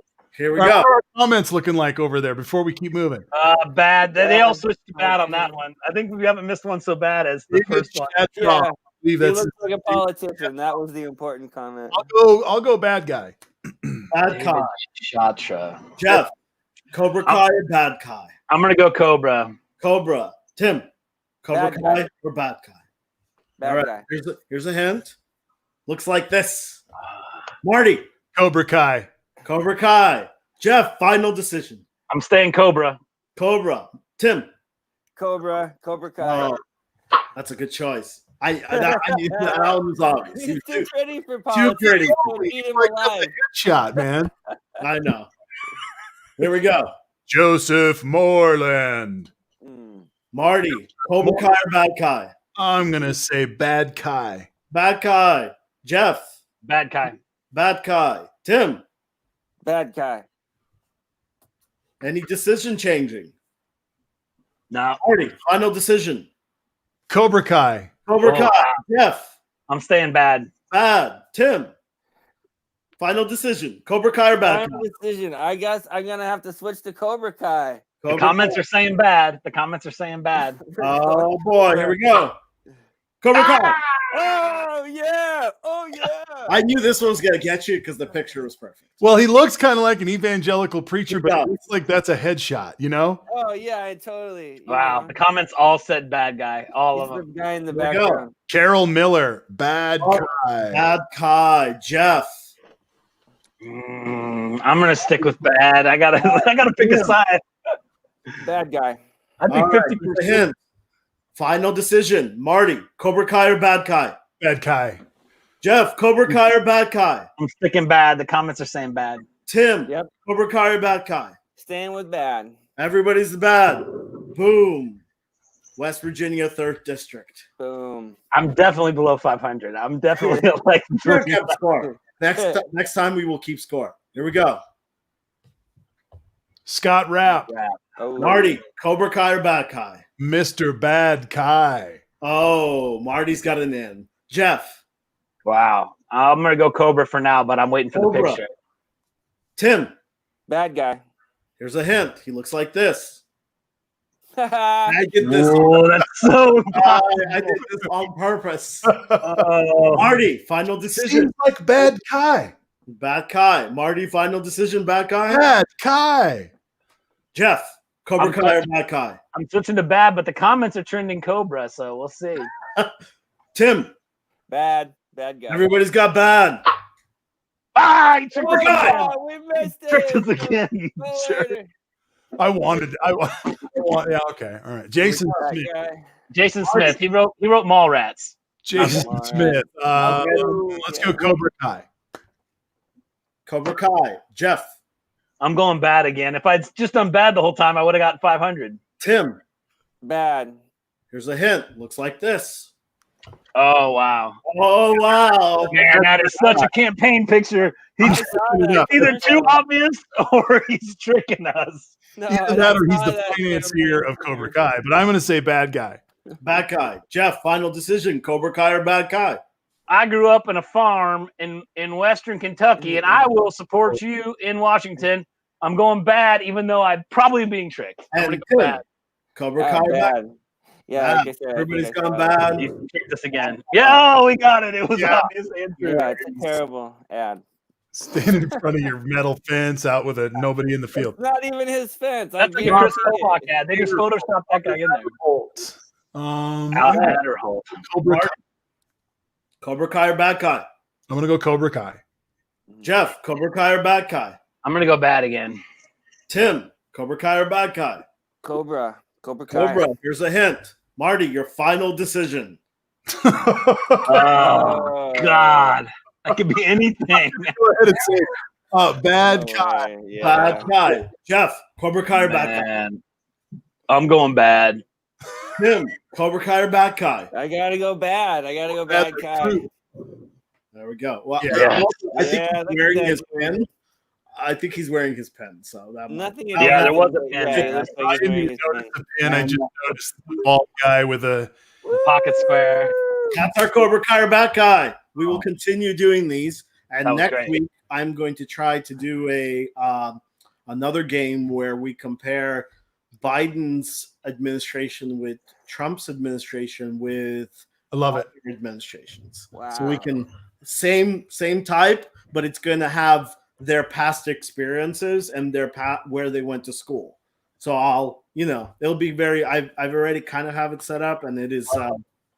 But I thought that was fun. Remember those names.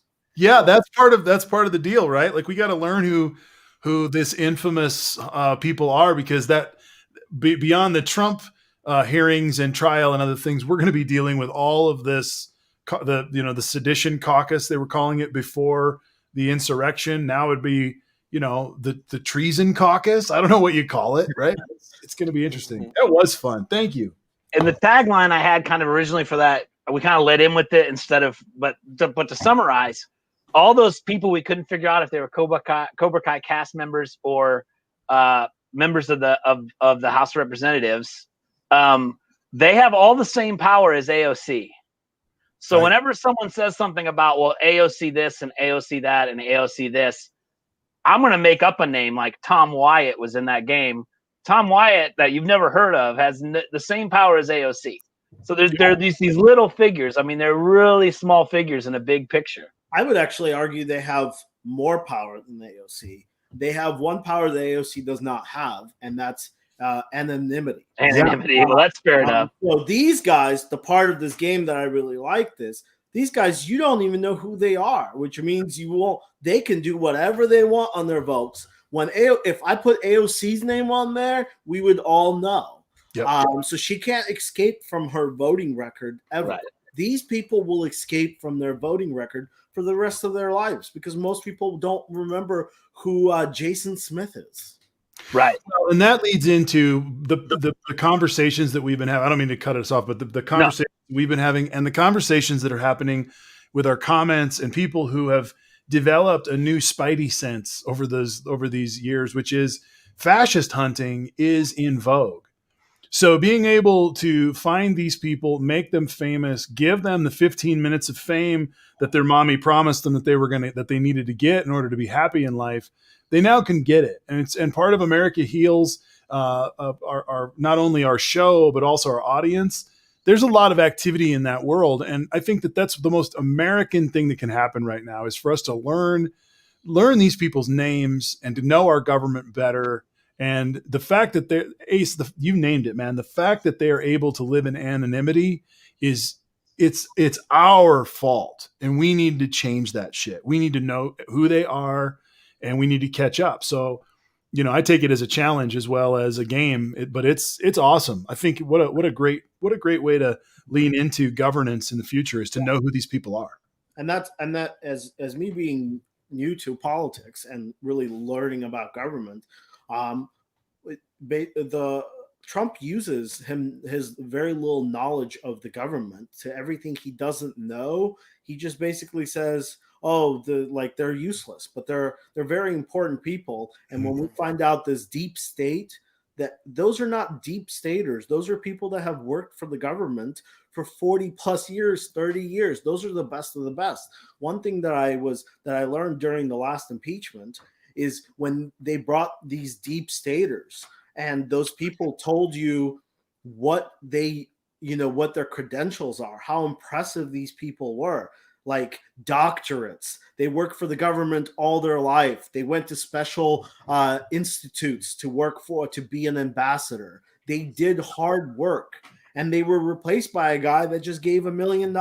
Yep. And since when in this country do we take someone that works in their life and the skill set that over years and years and years they produce that gets discounted as your deep state, you've worked there forever, so you're no good? That's the opposite of what we want. We want people working in the government for as long as possible, and we want the best of the best. And in fact, I would argue is someone with a doctorate and that has multiple they can find millions of jobs where they can make hundreds of times more money than they make within our government, and they don't, because they want to help the government. I mean, that's right. All the people in Ukraine scandal, those were when you heard them talk in the stands, how elegant and smart were they? And I mean, they went to amazing schools to do that, specialty schools, not schools you and I can even get into. Those are specialty government schools where they learn how to be an ambassador. Yep. Jeff, do you want me to show this? Sure. We've skipped this a couple of times. We're kind of bouncing around. I want to end on I've got a point I want to end on, but let's name this because it's a mark in time. It's January 17th, 2021. And we have 407K deaths. Yeah, this is U.S. COVID numbers.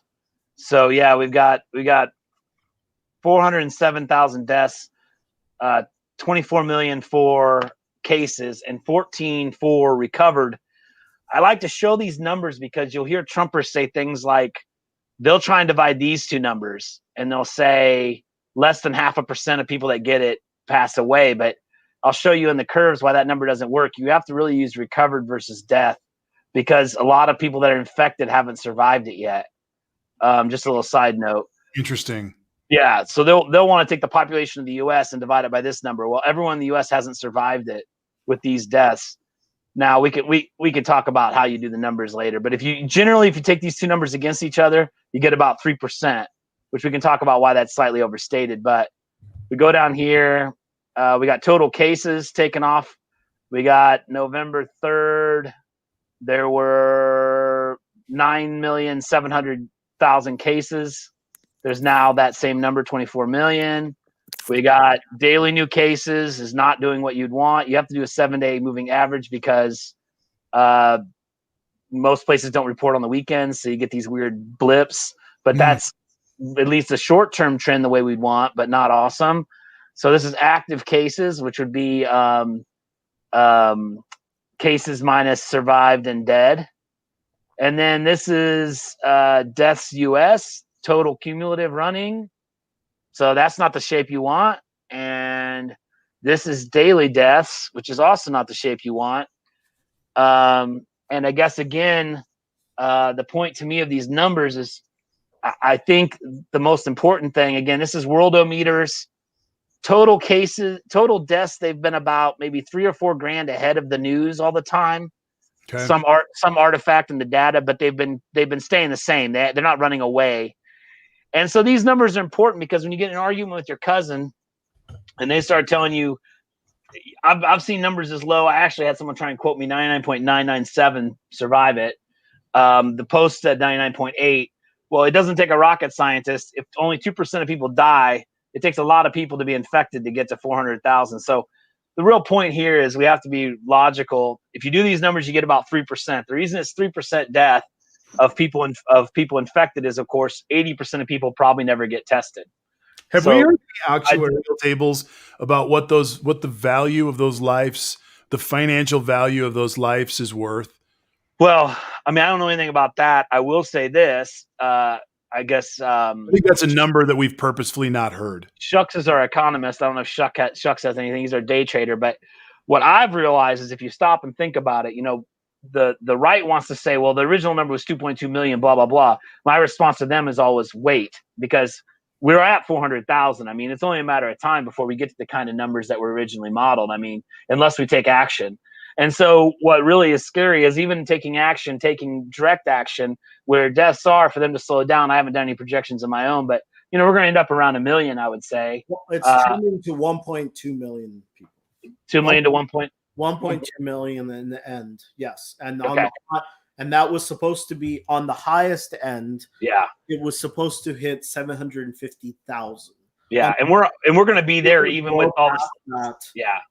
Yeah. So now if we continue going the same way, you're looking at closer to 2.5 to 3 million on the worst case now.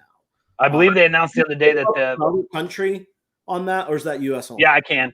A big boy. I believe they were saying the other day that the U.S. life expectancy has actually dropped a year because of this. So we're all going to live a year shorter on average because of this. So that's pretty serious. I'm getting some sort of weird massive clicks. It seems to be down. I must have jumped to the bottom somehow. This is the whole world. I should be able to get to countries here. Is there a specific country you wanted to see? What am I doing? Like something like that's a nice top. Like Germany. Sorry. Or actually pick Italy or Europe.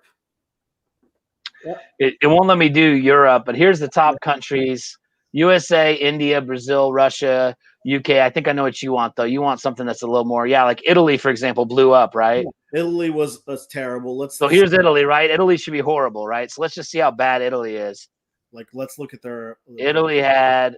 Sorry, it's a little chunky. Of course, it's less people, so.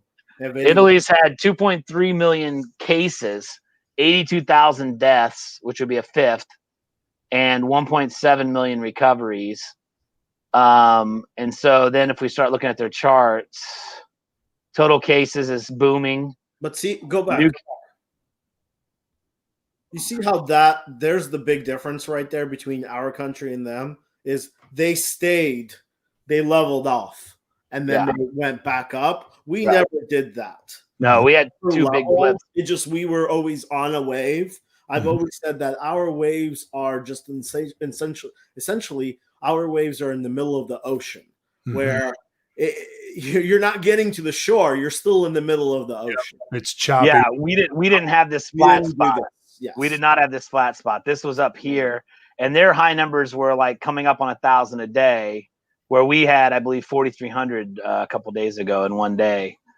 It would be awesome is that, and I know it's probably really hard to chart and probably, I don't know if it hasn't been done, but it would be cool to see that number up against mask usage in those countries. If it was commonplace in Italy this summer when it's all low for people to be wearing masks, maybe that's why there was no curve, why there was none of this like we had all summer, where it was still people just like, okay, I'm going to the bar, as soon as I can go party, I'm going to go party. And we were never caused to take it seriously because our government never took it seriously.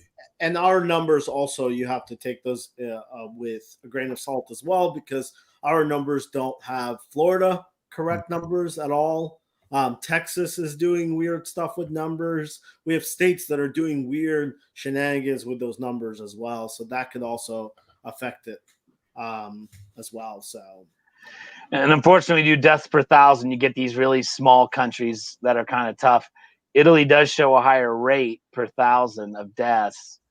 And you got these little bitty countries. But here we are. I mean, when was the last time you were considered with North Macedonia, Liechtenstein, Gibraltar, USA, Bulgaria, Montenegro, Andorra? And again, Andorra, for example, had 91 deaths. The bad news is, they have no population to balance it out. Right. So, you have these little bitty countries that got hit hard. And then, by the way, here's our boy Sweden that the herd immunity folks like to call out. Well, Sweden actually failed really badly. They're one of the for their size, they did really, really bad in Europe. So Spain did a little worse. A couple countries did worse, but they did not. Their method did not save them at all. And really, if I could just sum up, my last point would really be: we are in the worst place we've been with COVID. I would hope that's obvious to everyone. ICUs are full everywhere. Our deaths are up to the highest they've been. Per capita, we're doing horribly. The per capita by no means fixes it, except for it pulls in countries like Macedonia that has, 1 million people. We're just doing horribly. As a big country, we should be able to lead those stats because we have so many people and such good plans. We should have, even with more deaths than everybody else, we have so many more people, but we're doing the exact opposite. So really the key point is, even with the vaccine coming, some people starting to get their shots, everything else, we just have to stay diligent. It's not the time to get bored with it. And unfortunately, a lot of our peers, for some reason, a lot of them are MAGA, have thought this is fake from the get-go. And, that doesn't save you when you're on your deathbed. Politics doesn't save you on your deathbed. So wear a mask, be a human, respect your neighbors, be courteous. It's not that hard. Little distance, wear a mask, wash your hands. It's not hard at all.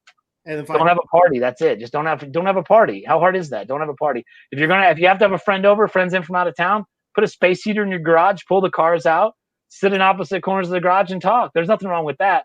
Just don't be sitting on top of each other in your kitchen, like you're back in college. And then we're going to do predictions. Okay. But first, make your point, and then we'll I heard you said shot vaccine. I actually got my vaccine shot. I got Pfizer. I feel fine. I just had sore arm. No issues. So you got only one, and then you have to wait about 28 days, I think. I will warn you, the second one, day 2, my wife, they took a lot of energy out of her, so just be ready.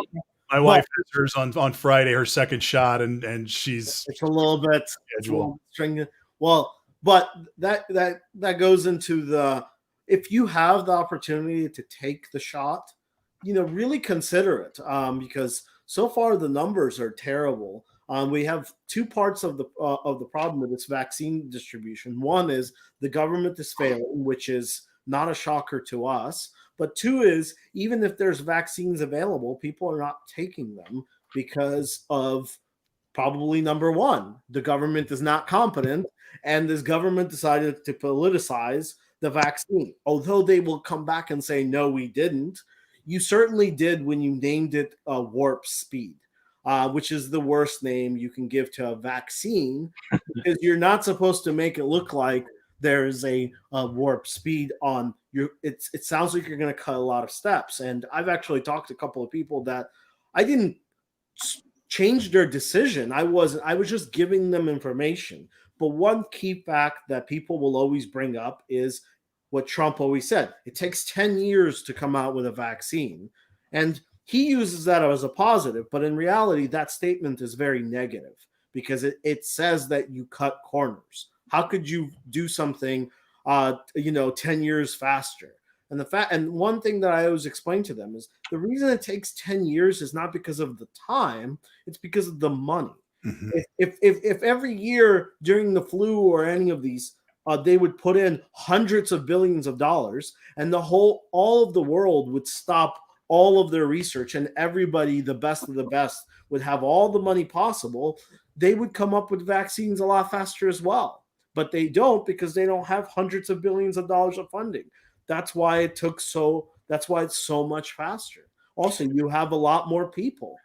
There's not that many people researching these things because those researchers are very expensive, and those companies are not going to be doing it. So it has nothing really to do with the speed of cutting corners. It really all has to do about money. So if you have the opportunity, please take consider taking the vaccine because you're going to be part of the solution, because we have to, it's all about math. We have to get to an X amount of people that have either had it or taken the vaccine. There's no point of arguing what that number is, but we know it has to be a high number. It's got to be over 50%. And if everybody keeps on not taking the vaccine, then we're going to keep on doing this forever. And you can't argue about we should open up schools, we should open up businesses, we should open up, I hate masks and everything like that. And then on the other end, say, I don't want to take the vaccine, because then you're not part of the solution.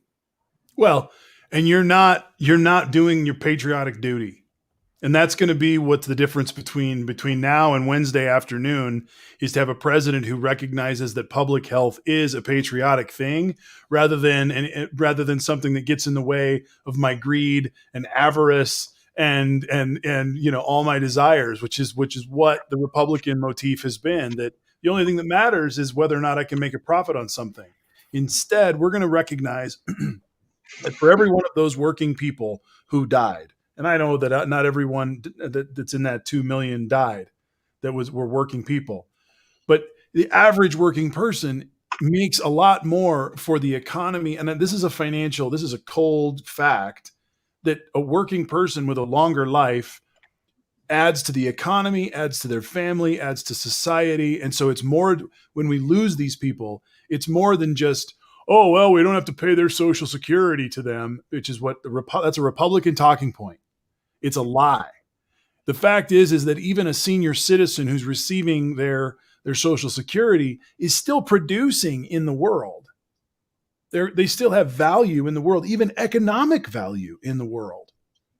And so, again, that number of having 2 million people dead is, I can't imagine the economic ramifications of that. And we do not know that number because we have not been told that number. But I bet it's billions and billions and billions of dollars that have been lost because of these practices. And keep in mind, this was the baby boomers and the pre-baby boomers and the post-baby boomers, a big group of people that are in this age group. And the second thing is, even if you just get to 1 million, think about how many, for example, homes will be for sale. There's going to be big economic impacts. I'm kind of surprised we're not seeing a lot of them now. I'm guessing that the shutdowns and slowdowns are masking them. I'm guessing if the economy kicks back up, I'm guessing real estate prices may fall because all these houses will start being listed, and it'll be like, what happened? And it's like, well, these people died. This couple died. They don't need their house anymore.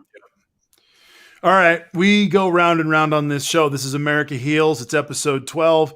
Jeff, Tim, and Ace, I'd like to thank you guys for being here tonight. And as we wrap this thing up, it's become a bit of a tradition.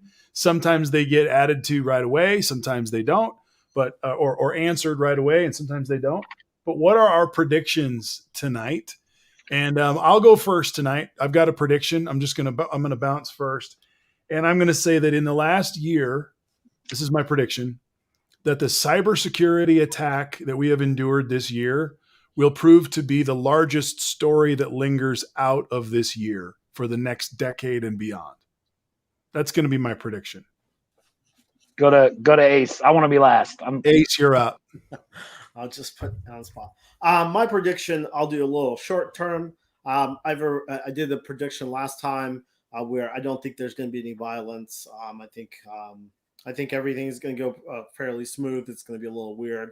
My main prediction is Joe Biden's speech is going to be amazing. It's going to be heartwarming, and there's everybody that's on this group is going to have tears. It's going to be when he's going to be done with it, you're going to say, finally, this is the right person to do this job. I honestly believe he is the perfect person for this job. Is he the best person? No, but he's the perfect person for this job. Just like a fighter, there are certain fighters that are better against other fighters. Joe Biden is the best fighter for this issue. And his speech is going to make everybody happy and sad and ready to move on very quickly. That's good. That was an easy prediction for sure. Tim, you're next, brother. My prediction is that they've only barely scratched the surface on the Capitol siege, and that we will see that case cracked wide open with big names and big accusations being leveled right after the inauguration, because they aren't going to risk charging anybody with anything that Trump could pardon before he's out officially. So hold on to your hats for that. Okay, I like that. In lieu of a prediction, I'm going to do my last 20 items on my list as fast as possible. You guys ready? Love it. Charlottesville, Comey fired, Caps and SOB, Stormy, Confefe, Shithole Countries, Mox Ford, Dead Troops Suck, UN Laughs, Khashoggi, Turks beat protesters at the White House, kicks trans out of the military, Buck doesn't stop here, Jim Acosta ban, shutdown, security clearance strip, top secret at Mar-a-Lago, 2016 election was a fraud, Boy Scout party gripe, and nuke hurricanes. Can I just add one more? He walks away, drops the mic. Yes, Tim. I just want to add one more in solidarity with all our Black Lives Matter sisters and brothers out there. President Trump didn't mention George Floyd until he was making a speech about how great the economy was doing in the recovery. And he said, George Floyd is looking down on us today, and he's proud of how great our economy is doing.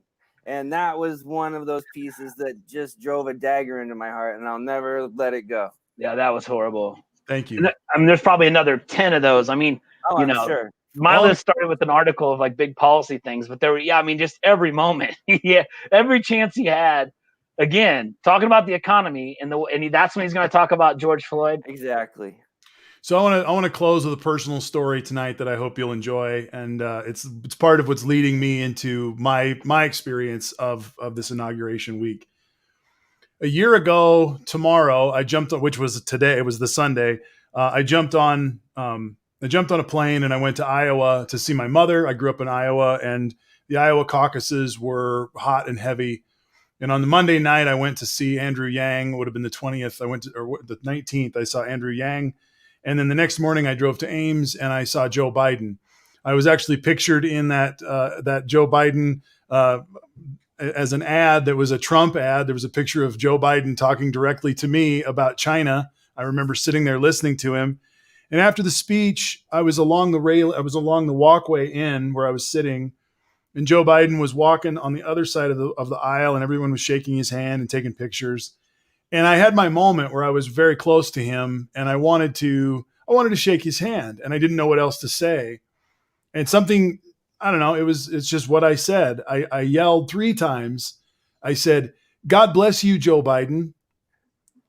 God bless you, Joe Biden. God bless you, Joe Biden." And on the third one, he turned around and he said, "Who said that?" And he came over to me. I said, "I did." And he came over to me and he shook my hand and he got real close and he grabbed my arm and he goes, "Geez, you got guns the size of my legs, dude." And I said, "Man, thanks. I'm here from Colorado. I just wanted to come see you, and good luck in the primary, in the caucus." And we said some pleasantries. But I have to tell, I'll commit this to the ether in saying that I have been leaning on that blessing that I gave to him more than in the sense that the shit that he's gone through, I'm glad that those were the words I said to him. I don't know if they mattered, but I believe they did. And I think a lot of people's prayers got us to this time. And so let's have some faith in our country and in our people, and recognizing we've been through, tomorrow's Martin Luther King Jr. Day, and we've been through a time, and it's time to heal. And so thank you for being with us again on America Heals. Thank you for Jeff and Ace and Tim. Thanks for being here tonight. We're leaving these things up so people can see them whenever. Let's please share and like and send this around to folks. We're trying to do our best to create a conversation that's healthy and rich, and having some fun doing it. So again, thanks everybody for being here. Have a great night. Thank you. Please follow us, retweet this. Heels_America on Twitter, @Heels_America. And thanks to all of our. Thank you, Nate. Yeah, thanks, Nate. Thanks, Jim, for moderating. I called out one of our moderators again. All right, guys. Rock on. See you on Thursday night. President And we will be back on Thursday night, 10 o'clock Eastern. Another game Thursday. Another game. Rock on. Yeah, thanks, Jim.